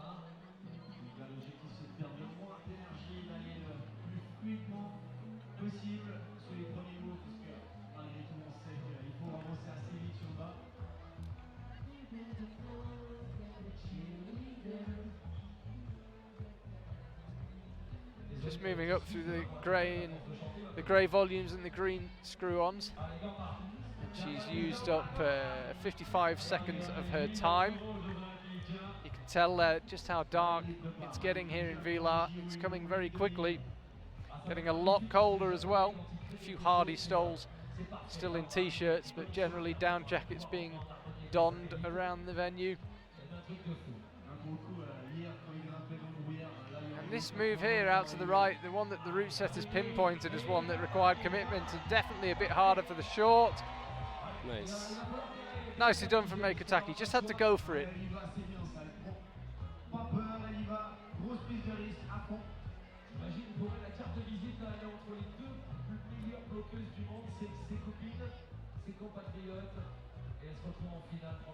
Now she's underway on the green volumes. Yeah, first climber we've seen kind of struggle with that move out to the right, but she's underway again now.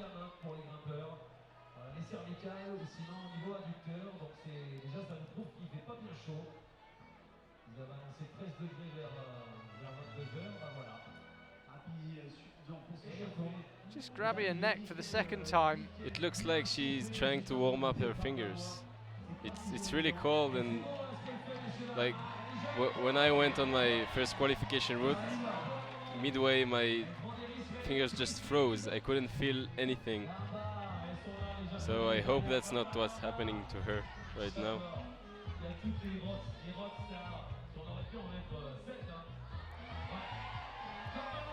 Plenty of encouragement, as you'd expect, for Meikutaki. She's a popular climber, but you can see in her face just how hard she's having to fight here. A tough moves through those pockets, the volcano holds.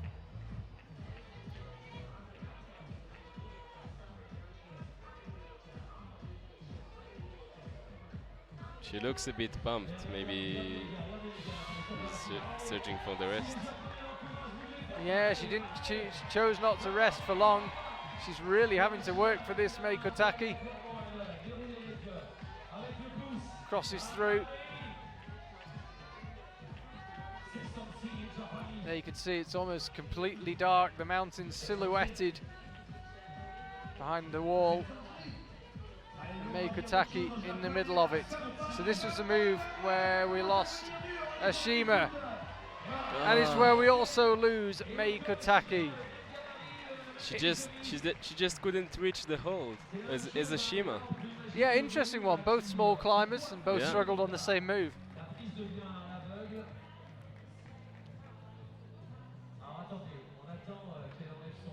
So we lose May and Ashima at the same point there. Just coming towards the lip of the wall.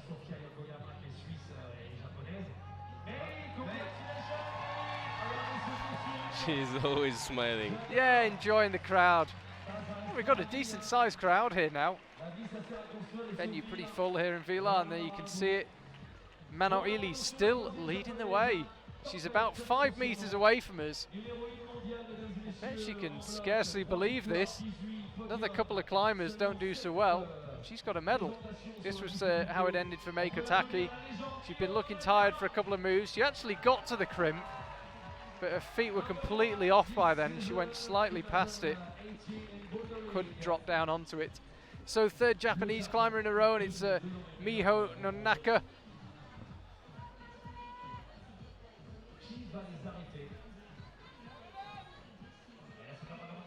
What a run she's having in the Bouldering World Cups. Every podium so far this year, including a win in the first one in Meiringen. How can she do in the lead?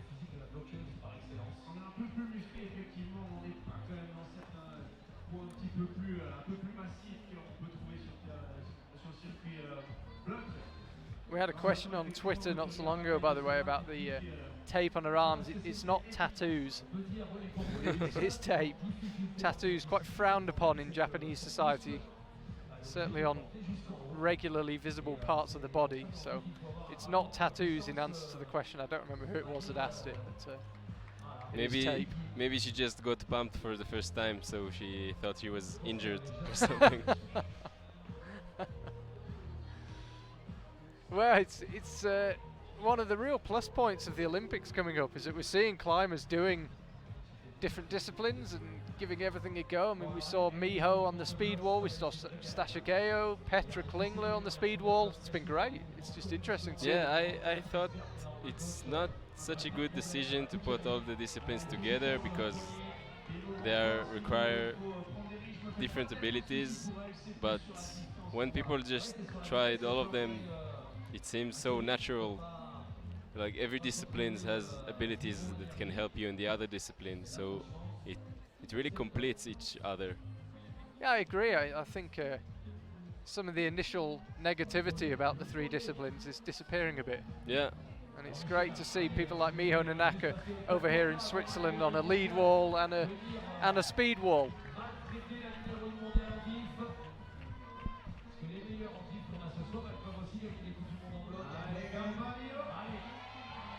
Pops up with the left hand. Looked dramatic, but I think she was probably pretty solid on it.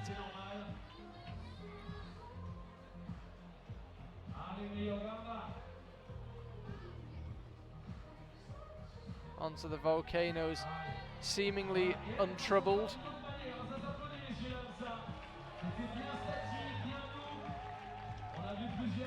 Three minutes and 40 seconds left for Miho, so time almost certainly not going to be a problem, but then again she could take a long rest here.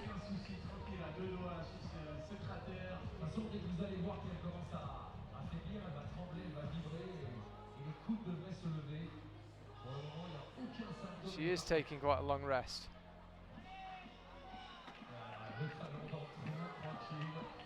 I wonder if she's regretting it now. I think she might get moving again.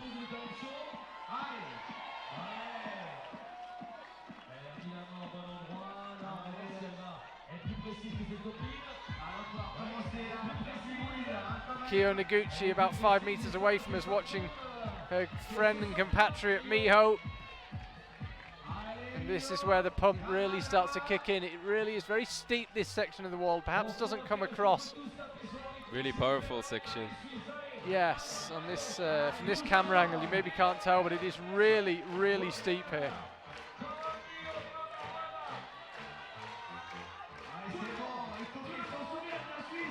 This is the move where May and Ashima fell, but Miho does it statically. And it's the move after that stops her. And she's lowering down, and it looks like she gave that one everything she had. Really hard route. Yeah, the route setters, as I say, the estimation that they might get a few tops doesn't seem to be the case. It's so hard to estimate though, the conditions change. And it's the also climbers just find a different method, or they don't find the method. Right, it's so difficult to climb at your best level in a competition. There are so many factors that sometimes you can't control. And I think Miho just holding her forearms. I think she had fun, and I think she's pretty pumped. She's saying to Meiko Taki, feel my forearms.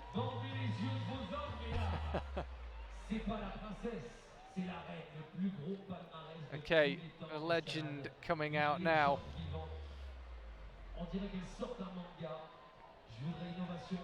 This pure endurance route could be really good for her. Let's see how she handles the long move where Shima and May fell.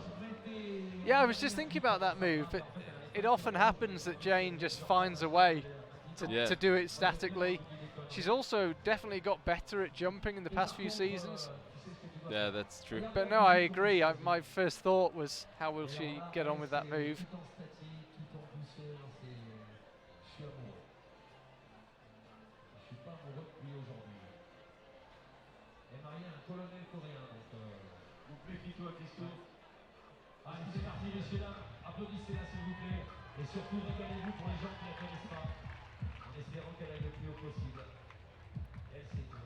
So if Jane Kim cannot get higher than Manon Ili, then Manon is going to claim a World Cup medal.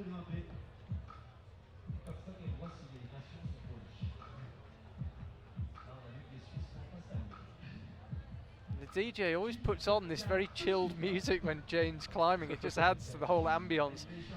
You slightly get drawn in watching Jane climb, get just lost in it. It's so nice to watch, so smooth, so technical, so precise.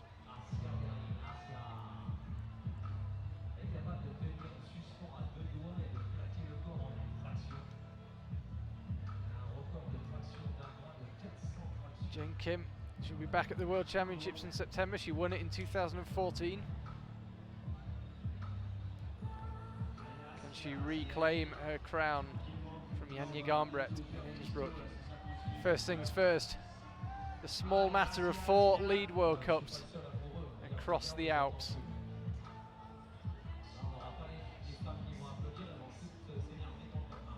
As you might expect, seemingly no problems so far, but 4 minutes 30 left for Jane. I know that she's got her climbing pace she likes to stick to, but I don't think she'll have any issues with time. It's a relatively small wall here in Villars, a pretty straight up route, only really one dog leg out to the right and then back left that she's just approaching now. 4 minutes left.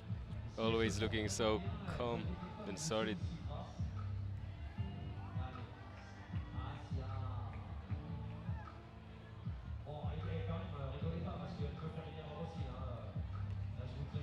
Still, we haven't seen her on a move that she's really looked taxed by. You wouldn't really know it if we had. She hasn't looked anywhere close to falling yet.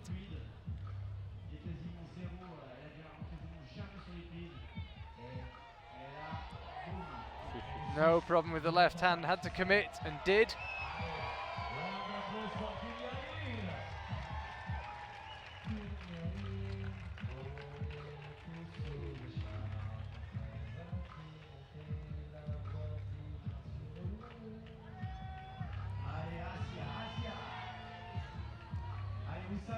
Now onto the yellow volcanoes. Chooses to clip early so that she can head out to the right and then come back left on the grey volumes with green screw-ons.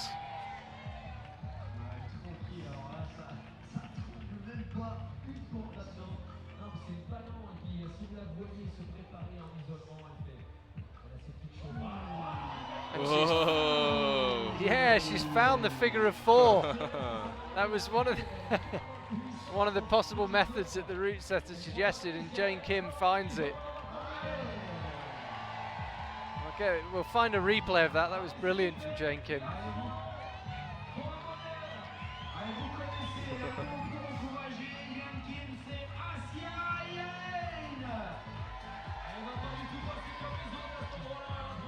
So now she's heading up to that big round grey volume that I mentioned Ashima and May fell from. Jane also a shorter climber, but she so often just seems to find a way of doing a move the way she likes it. And she has just got better at jumping. And there you go. She just reached it. Yeah, we didn't need to worry. She's looking so solid. She does look incredibly smooth. So will she be the first to latch that green volume that's now top right of your screen? Wow. The left hand lands. This is how we saw Manon Ili, so if she can launch from here, she'll take the lead on count back. If she can actually latch the next hold, as she can, she'll take the right. The venue MC and the crowd getting really behind Jane Kim on this likely shakeout. Are we about to see our first top of the route? We've certainly already seen by several moves a high point established. And we lose Jane Kim. 3 or 4 moves to the top, but it was a fantastic effort, and it may well be enough to win the competition. 2 climbers still to go, and she takes the lead. It looks like a bit she just couldn't reach the hole, and when she reached the right hand pop.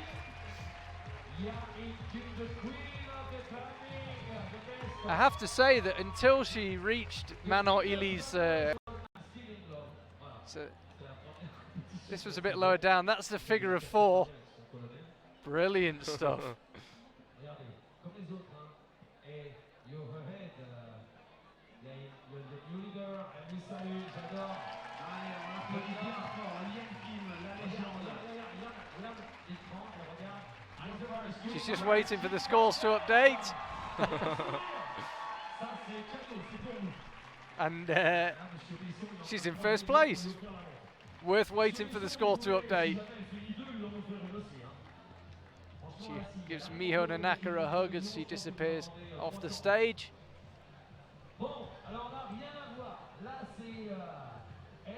So, penultimate climber Jessie Pilz of Austria.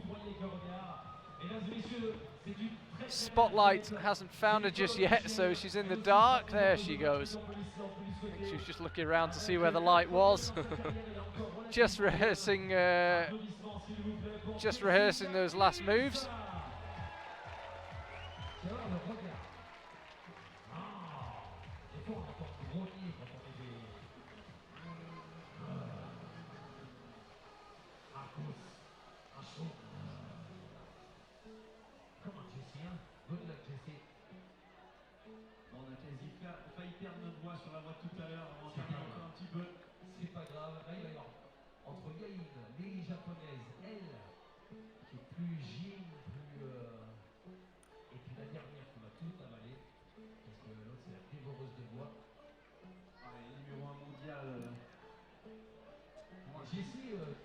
So Jessie cruising through the lower section, looking in really good form.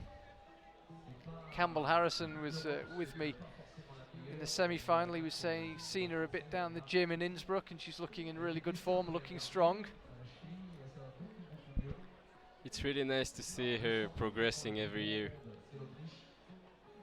Is this the year but she could take that World Cup win?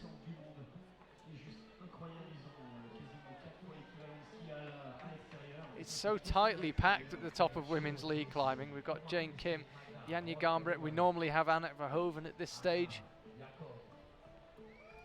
Then we've got young climbers like Shima Shirashi coming through. We've got Kyo, people like Julia Shanodi. It's so crowded. Getting that World Cup win is tricky, but you just keep going. The day will come. Jessie Pilz looking in excellent form. She qualified second from the semi-final. Seems to go especially well in her home country, which could bode well for Innsbruck in 2018, where she now lives. She made her World Cup debut in Imst in 2012, and in 2014 she claimed her first podium there. 9 podiums without a gold medal for Jessie so far.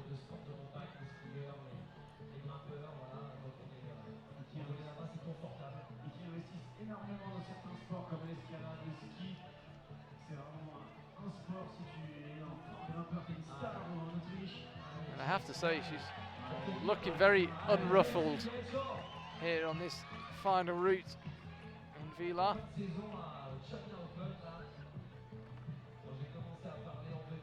Almost 10 o'clock local time here. There's only the silhouette of the trees on the mountains behind the venue visible. Otherwise we're in complete darkness. Spectacular setting for a lead World Cup.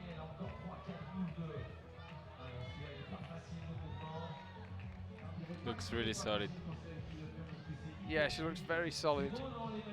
How much of a rest will she take? She'll probably look down at the clock and see that she's got 3 minutes 20 left. She's super confident.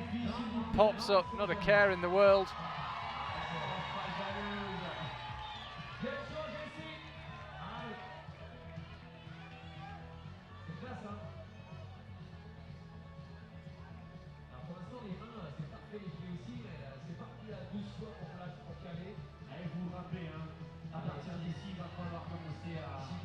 So she'll creep out to the left, and then this was the volume where Shima and May fell earlier on.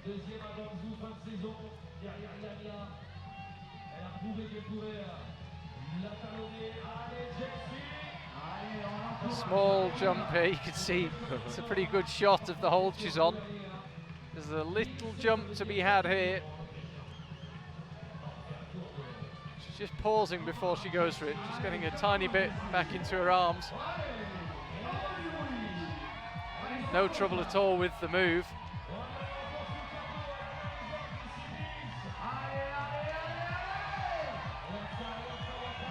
Heading towards Manon Illy's high point from earlier on, which has since been surpassed by Jane Kim.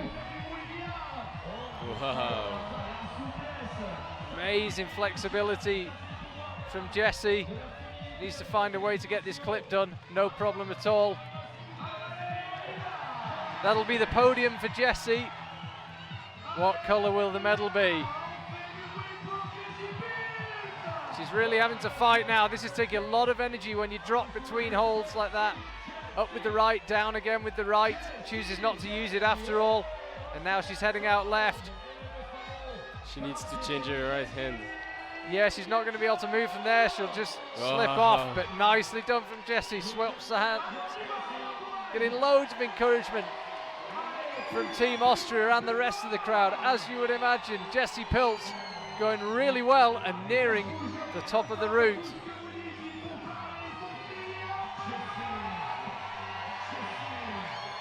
Slaps out with the left hand. Team Austria going absolutely crazy. And the feet slipped. Jessie Pilz absolutely giving that everything. Made a couple of very small mistakes in the top. It's amazing to see that although she made so many, like a few mistakes that cost her a lot of power, she was still so fresh at the end, and just her concentration was really on her hands. And but like a lot of times you're just really tired, but your foot slips, because when you're so tired you're just concentrating really hard on your hands not to slip, and then just your foot pops. And there you can see that was when she took the lead, was when that left hand landed. So that is a high point set, and there is the familiar figure of Janja Garnbret climbing in a familiar position, last in a World Cup final. Last climber out. She doesn't often finish last in a final. She normally starts a final last, and she is today. She couldn't top the route in the semi-final. She was pretty close.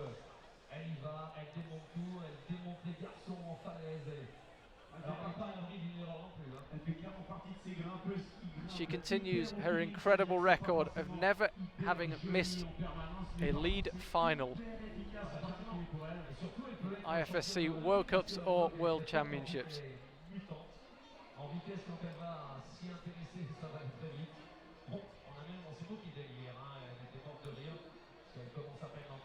She was on the podium of every single lead World Cup in 2017 as she claimed her second overall World Cup win. If she can make it 3 in a row and add the World Championships, and who would bet against her doing that? That would be 3 overall World Cup titles in a row and back-to-back World Championships. It's a potentially enormous year for Janja Garnbret to go from sensation to established queen of league climbing. I think it's a very good route for her climbing style. Yeah, she's absolutely flying up it as well. 4 minutes 50 left on the clock, climbing quickly. Temperature really dropped here in Villars. It is cold now, single figures Celsius, I would imagine. Feels very, very cold. Wall. And Janja continuing to climb very, very quickly here.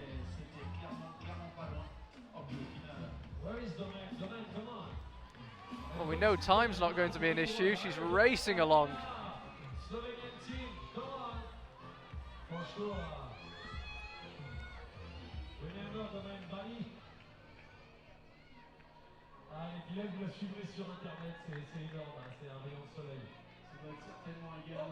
Whoa.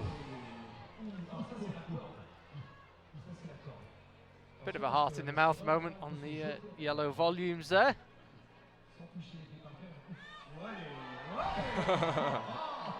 And she's putting on a show here, Janja Garnbret. She is the only woman to ever win a World Cup in Villars. As it stands, can she make it a clean sweep? 3 out of 3 in Villars.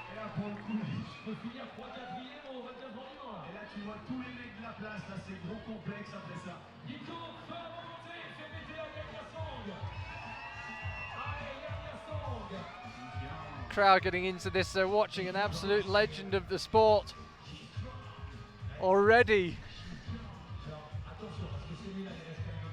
But can she make it 3 from 3? Can she stamp her authority all over the 2018 season? She's dominated, frankly, in 2016 and 17. Will she give her competitors a chink of light, a chink of hope? Or will she do as she has done the past 2 years and started out by winning and then just carried on winning all season? She's looking smooth and in control. She's resting on moves that some of the best climbers in the world have fallen on. So that's her on the podium for the world's best female lead climber, which is looking very solid. If she can latch the next hold with her left hand, she's going to win on countback. But can she top the route? The crowd would love it. Are we going to see a top? We've seen it so many times before. Janja Garnbret coming out last in a final and topping the route.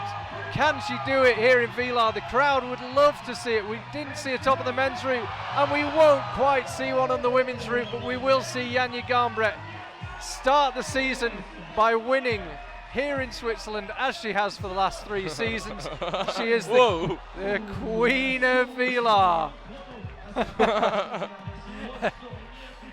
Even manages to look cool when she knocks the clock over.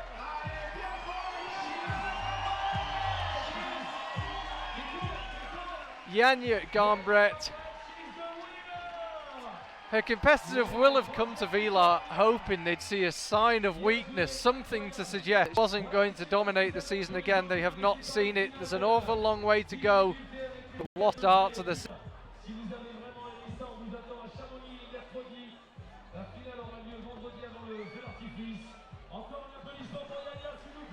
We will get Janja up and get her to talk her through the route. She's just hugging her coaches and Domen and the other Slovenian athletes. It's too dark to see anything. Here's us. Oh yeah, only us illuminated beneath the speed wall. And there we have it, Janja Garnbret. About the only surprise, I guess, is that it wasn't a top.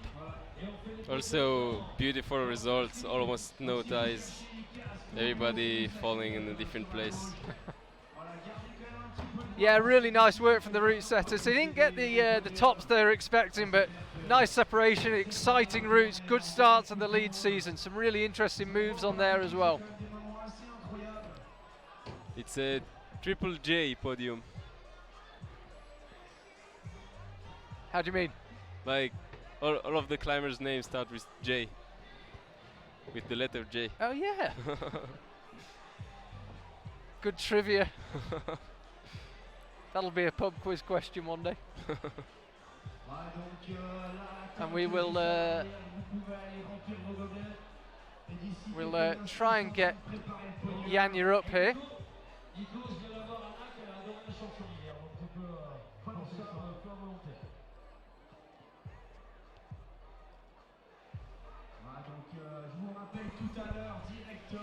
So, Marcus, thank you very much for your company. As I say, third Israeli in here. Fantastic to have you, and thank you for your insight. thank you too. Really enjoyed it, and who knows, maybe I'll see you in about 20 minutes for a beer in the big tent here in Villars. Thank you very much, man. Enjoyed it. Thank you. The reason that we have to free up the headset is for Janja Garnbret.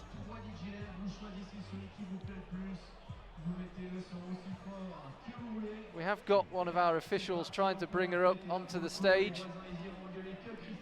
She's got a bit of a tight schedule. She's got to get up here, talk us through her route, and then get herself set up for the podium. And then all the press and interviews and anti-doping The evening's not done when you finish your climb.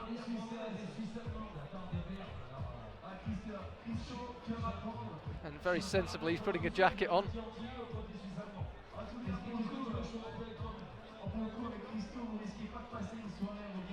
And now I can see Janja heading towards me.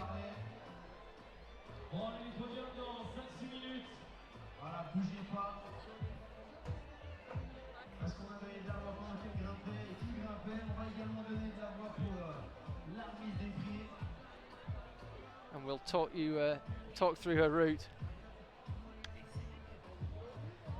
That's the sound of us high-fiving. She's nearly here, just struggling with the jacket.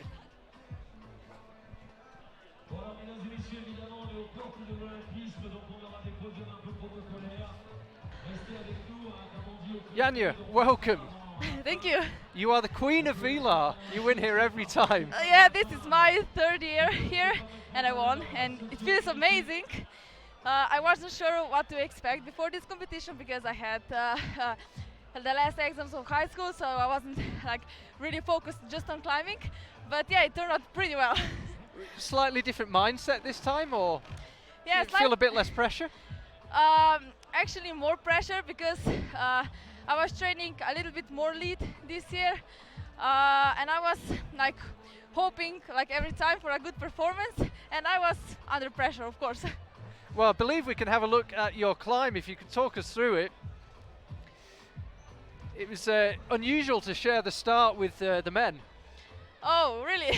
I didn't know. Yeah, the start was not so hard. Yeah, Jakob Schubert said that during the observation he was reading the women's route, and then he realised he was reading the wrong route. Yeah, yeah. The start wasn't pretty hard. You had good holds. Maybe because you are always nervous before you start the route, you are a bit shaky.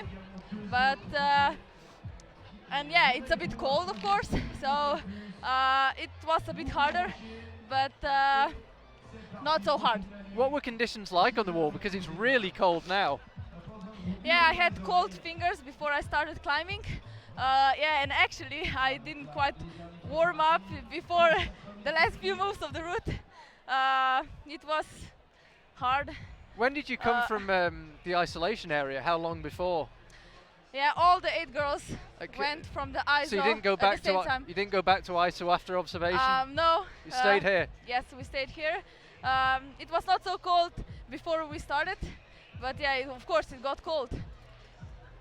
And this section through the volumes, it looked like you were cruising really. Yeah, this section was still easy, but it was getting harder. Actually, it started for real at the little volcanoes where you had to campus. The yellow ones. The yellow ones. Okay. Yes. We will get to that. We saw some of the climbers struggling with that move, but you were really accurate. Yeah, I like pockets, so I was really looking forward to this part. And it looked as if you found the sequence the first time. Yeah, on the observation, I wanted to go this way, and I didn't hesitate when I got up there. So you come through with the left hand, you beginning to feel slightly fatigued at this stage, or are you still feeling pretty good? Yeah, I felt pretty good here, but then after this section, I started to get pumped. Okay. And why was that? Just so many moves, or did the style of the climbing change a lot at this stage? Yeah, the climbing changed maybe, a bit more powerful moves. But maybe it's just again your head, because you didn't have hard moves at the beginning and in the middle section, and then you were like expecting some hard moves and you didn't get that moves, and then you're just like, I don't know, waiting for that hard move. It sounds like you're not yet in World Cup mode. Yeah, you know what I of mean? course. You just need a bit more practice. Yeah, I feel like because I left out 4 World Cups, and I feel like I'm a little out of shape with my head. Okay. But yeah, I think it will got better. Yeah, we couldn't tell that from watching you climb. It looked like you really You made every decision, you did it straight away. Yeah, it's true. When you're climbing, you're just fully focused on the moves, and you don't think if you had enough training or something. So I just wanted to show my best performance. Here it got hard. It was a weird position. Yeah, well, this was where you won. So when you go for the left, that you won there. But you were close to the top, hey? Yeah. I know actually what happened. The hold with the left hand was pretty slippery, and I was pumped, so I couldn't actually got top hold. And we also saw you hit the clock as well. Are you okay? Yeah, I'm okay. Just Villars was a bit clumsy. I It's think. just bad timing with the belay. Yeah, it was bad timing, but no problem. Good, good. So we'll see you in action in Chamonix, Briançon and Arco. You're back for all four? Yes, of course, I'm back. Okay, we're looking forward to it. And we're looking forward to seeing you guys next week in Chamonix. Thank you very much for watching. Stay with us for the podium, but I will speak to you next week.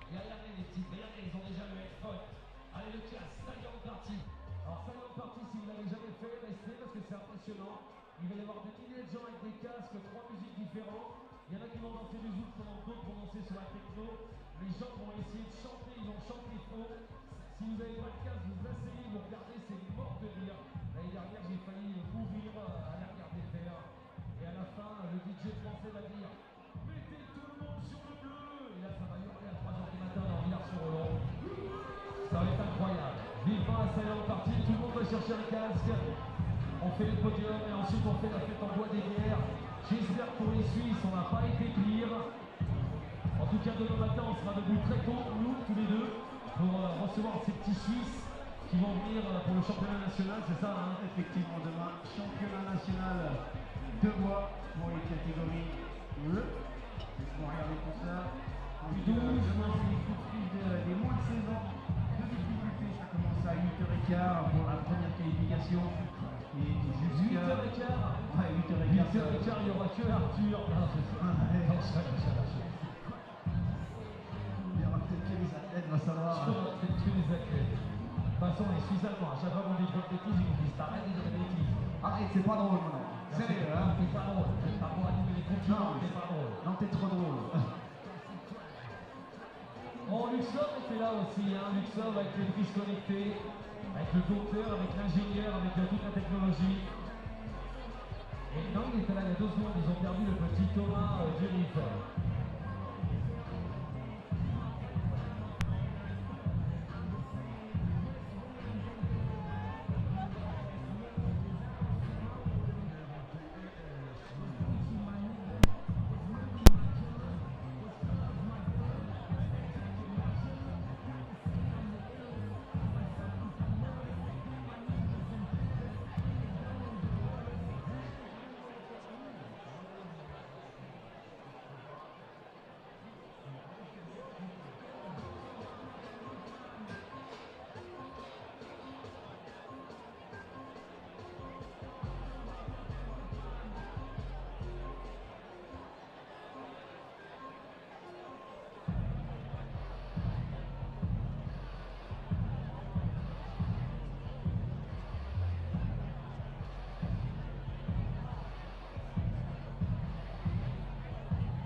Bon, et l'organisateur de la Belgique, là, je crois qu'il est là, monsieur Simon ou pas? Non.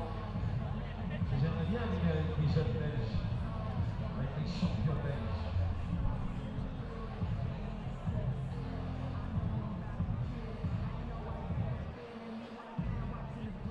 Romain, lève la main, Romain. Romain, lève la main. Romain, lève la main.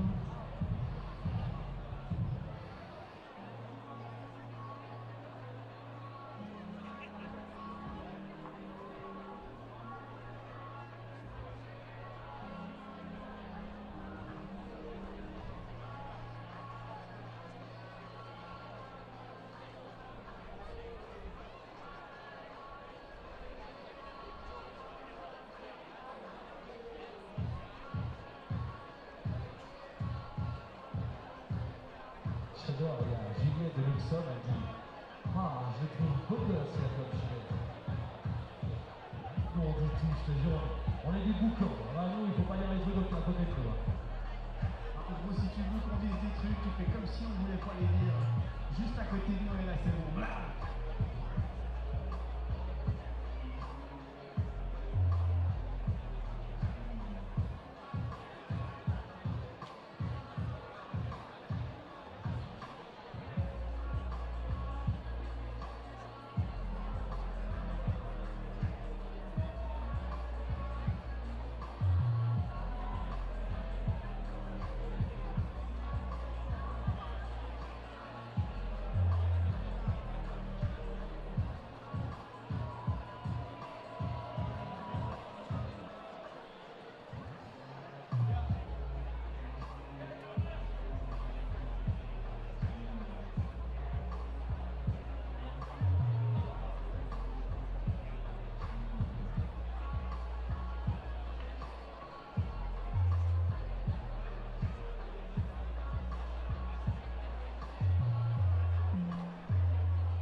Bon, puis avant de commencer les podiums, bravo aussi au club alpin suisse, hein. Rachel, toute l'équipe, là, bravo à Villars-sur-Olon, la station, l'office du tourisme, de tout le travail, parce que c'est pas une mince affaire hein, d'organiser cette Coupe du Monde. Alors maintenant, Sergueï commence à avoir l'habitude avec ses troupes, c'est la troisième, mais ils avaient déjà été tellement bons sur la première. Merci et bravo à mon binôme. Voilà, DJ Nico qui est tellement talentueux en musique, on le retrouve sur les Coupes du Monde d'escalade, sur l'ultra-trail du Mont Blanc, sur le ski alpin, de partout, dans tous les sports de montagne, en ligne. Vous cherchez un bon DJ, il est là-haut, perché pour vos soirées. Là on voit la technologie Rébellion. Et puis vous allez surtout pouvoir découvrir tout à l'heure lors de la Silence. Il y aura un channel là, vous allez pouvoir le choisir. Nico. Bon, on patiente, après on mettra les casques, on fera la fête. Et on commencera, Rachel, avec les podiums masculins. On commencera dans l'ordre de la compétition. Et l'année prochaine, on sera là encore. La Coupe du Monde reviendra à Villars-sur-Olon.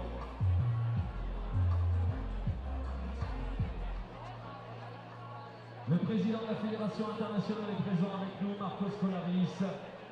On a le directeur commercial, monsieur Luc Besson, qui n'est pas le réalisateur de tous ces films valérians. Non, c'est bel et bien le directeur commercial de cette belle marque Rébellion.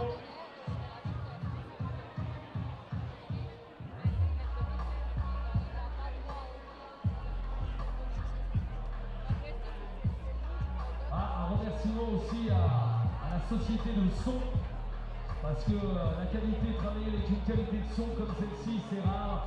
Alors eux, ils sont évidemment les acteurs principaux des Jeux Olympiques de la jeunesse du côté de Lausanne.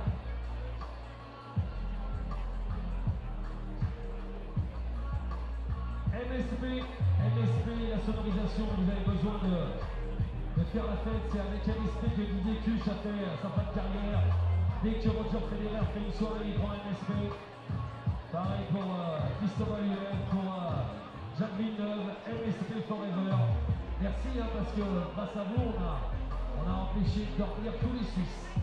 Je pense que même les Valaisans n'ont pas dormi.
Jacob. Jacob, back to the wall, please. Romain Desgranges, pareil. Et troisième, c'est Narazaki. Tomoa, back to the wall. On the athlete, please, in isolation for the pride awarding ceremony. The same for girl. Jessie, Yania, Yain, go behind the wall, please. Awarding time now.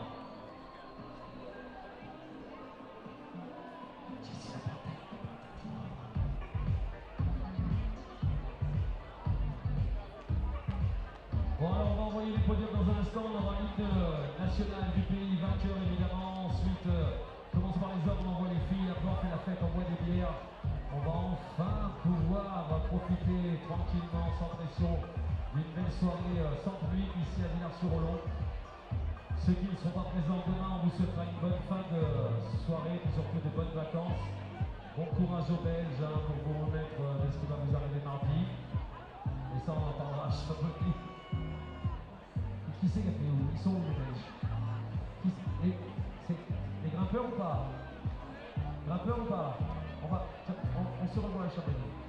Alors si vous n'êtes pas grimpeur, franchement j'ai été fou amoureux de votre équipe. Et je pense que vous pouvez gagner la Coupe du Monde les Belges. Donc, et les Suisses, vous avez été tellement belle équipe, dommage.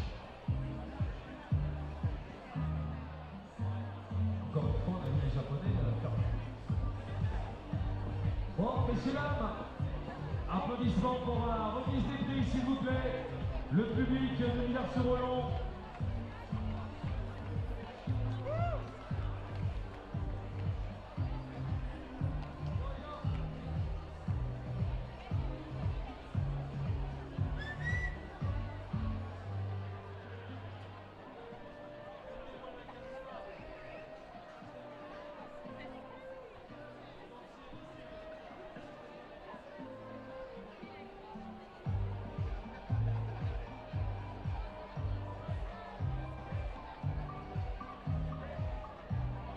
Ladies and gentlemen, please welcome our men medalist of the Villars IFSC Lead World Cup 2018. Please welcome the medalist.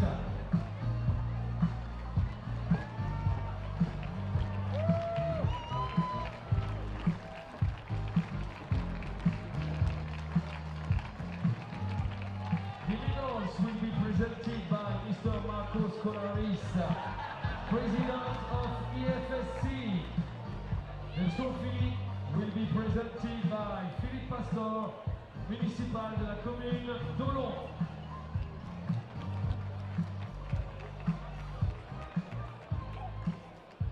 Bronze medalist representing Japan. Médaille de bronze représentant le Japon, Tomoa Narazaki.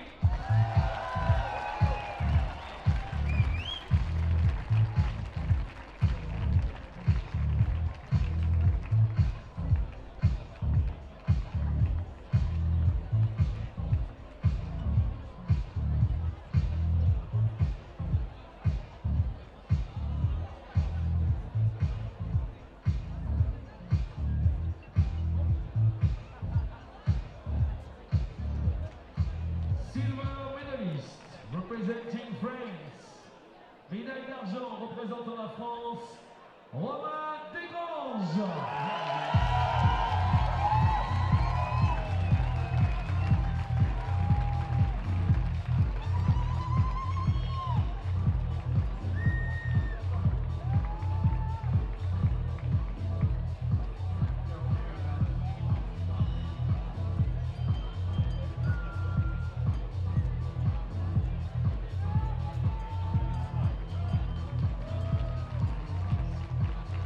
Gold medalist and winner of the Villars-sur-Olon IFSC Lead World Cup 2018, representing Austria.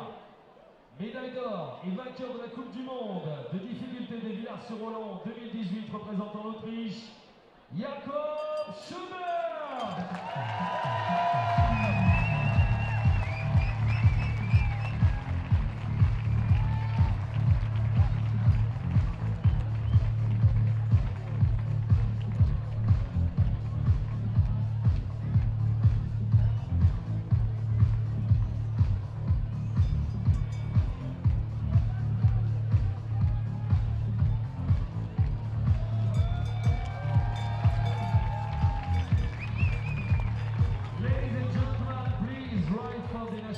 son of Austria.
Le directeur commercial, monsieur Luc Besson, de la légendaire marque, qu'on peut applaudir s'il vous plaît, Rébellion.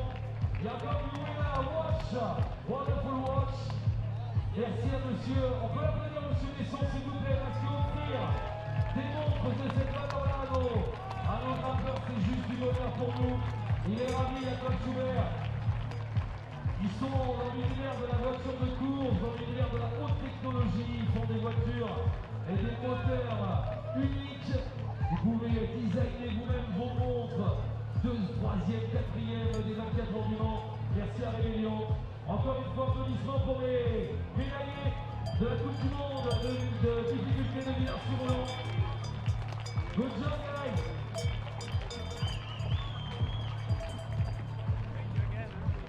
Welcome. Non. Seb, il me fait chier.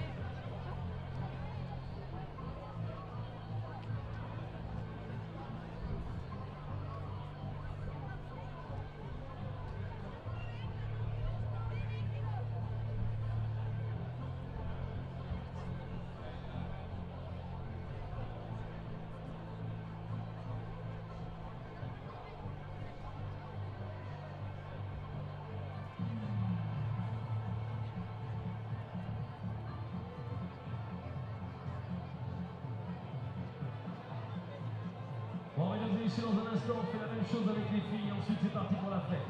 Vous avez été magiques, les Suisses. Et ça, j'en doutais pas. Maintenant, j'espère que vous allez être magiques pour faire la fête. On fera plus de bruit dans la station après la dernière ligne. Après vous avoir dit au revoir et vous souhaiter une bonne soirée. Et pour le moment, il nous reste ce podium de Coupe du Monde féminin avec ces 3 championnes qui ont été tellement magiques. Voilà, bravo à l'Office du tourisme, quand je vois tout le travail réalisé avec une rigueur et une gentillesse suisse. Ce soir, on va partir en veille. Pour les hommes, on a des charmantes hôtesses. Pour les dames, on a des beaux gosses. On peut les applaudir, messieurs, dames, parce qu'il fait froid. Hein.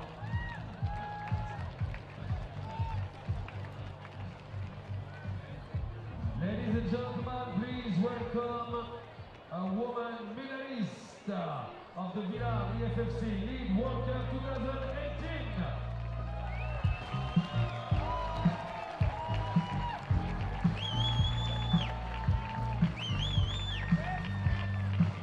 The medals will be presented by Mr.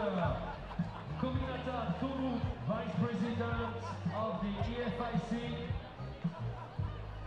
And trophy will be presented by Philippe Pastor, municipal de la commune d'Olon.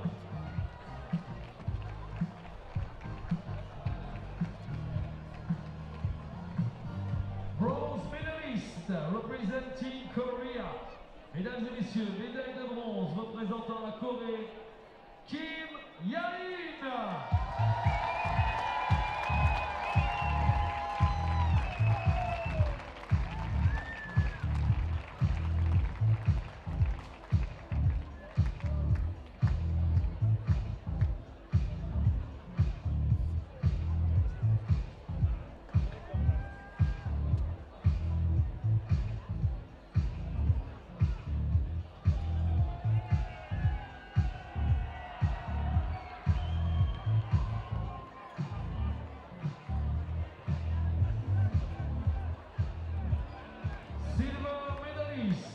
representing Austria. Médaille d'argent représentant l'Autriche, Jessica Pils.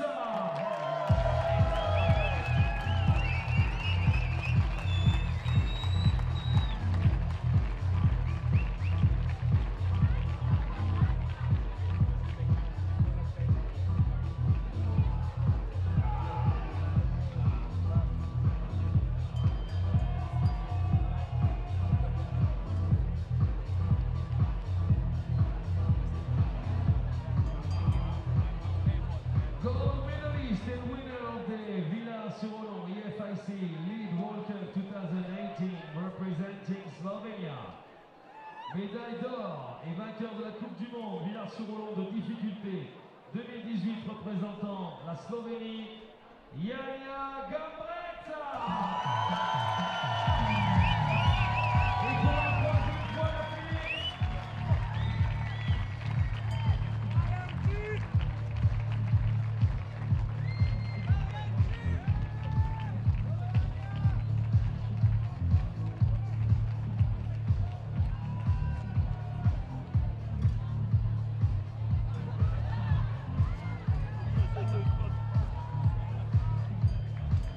ladies and gentlemen, please rise for the national anthem of Slovenia.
Monsieur Luc Besson qui va nous rejoindre.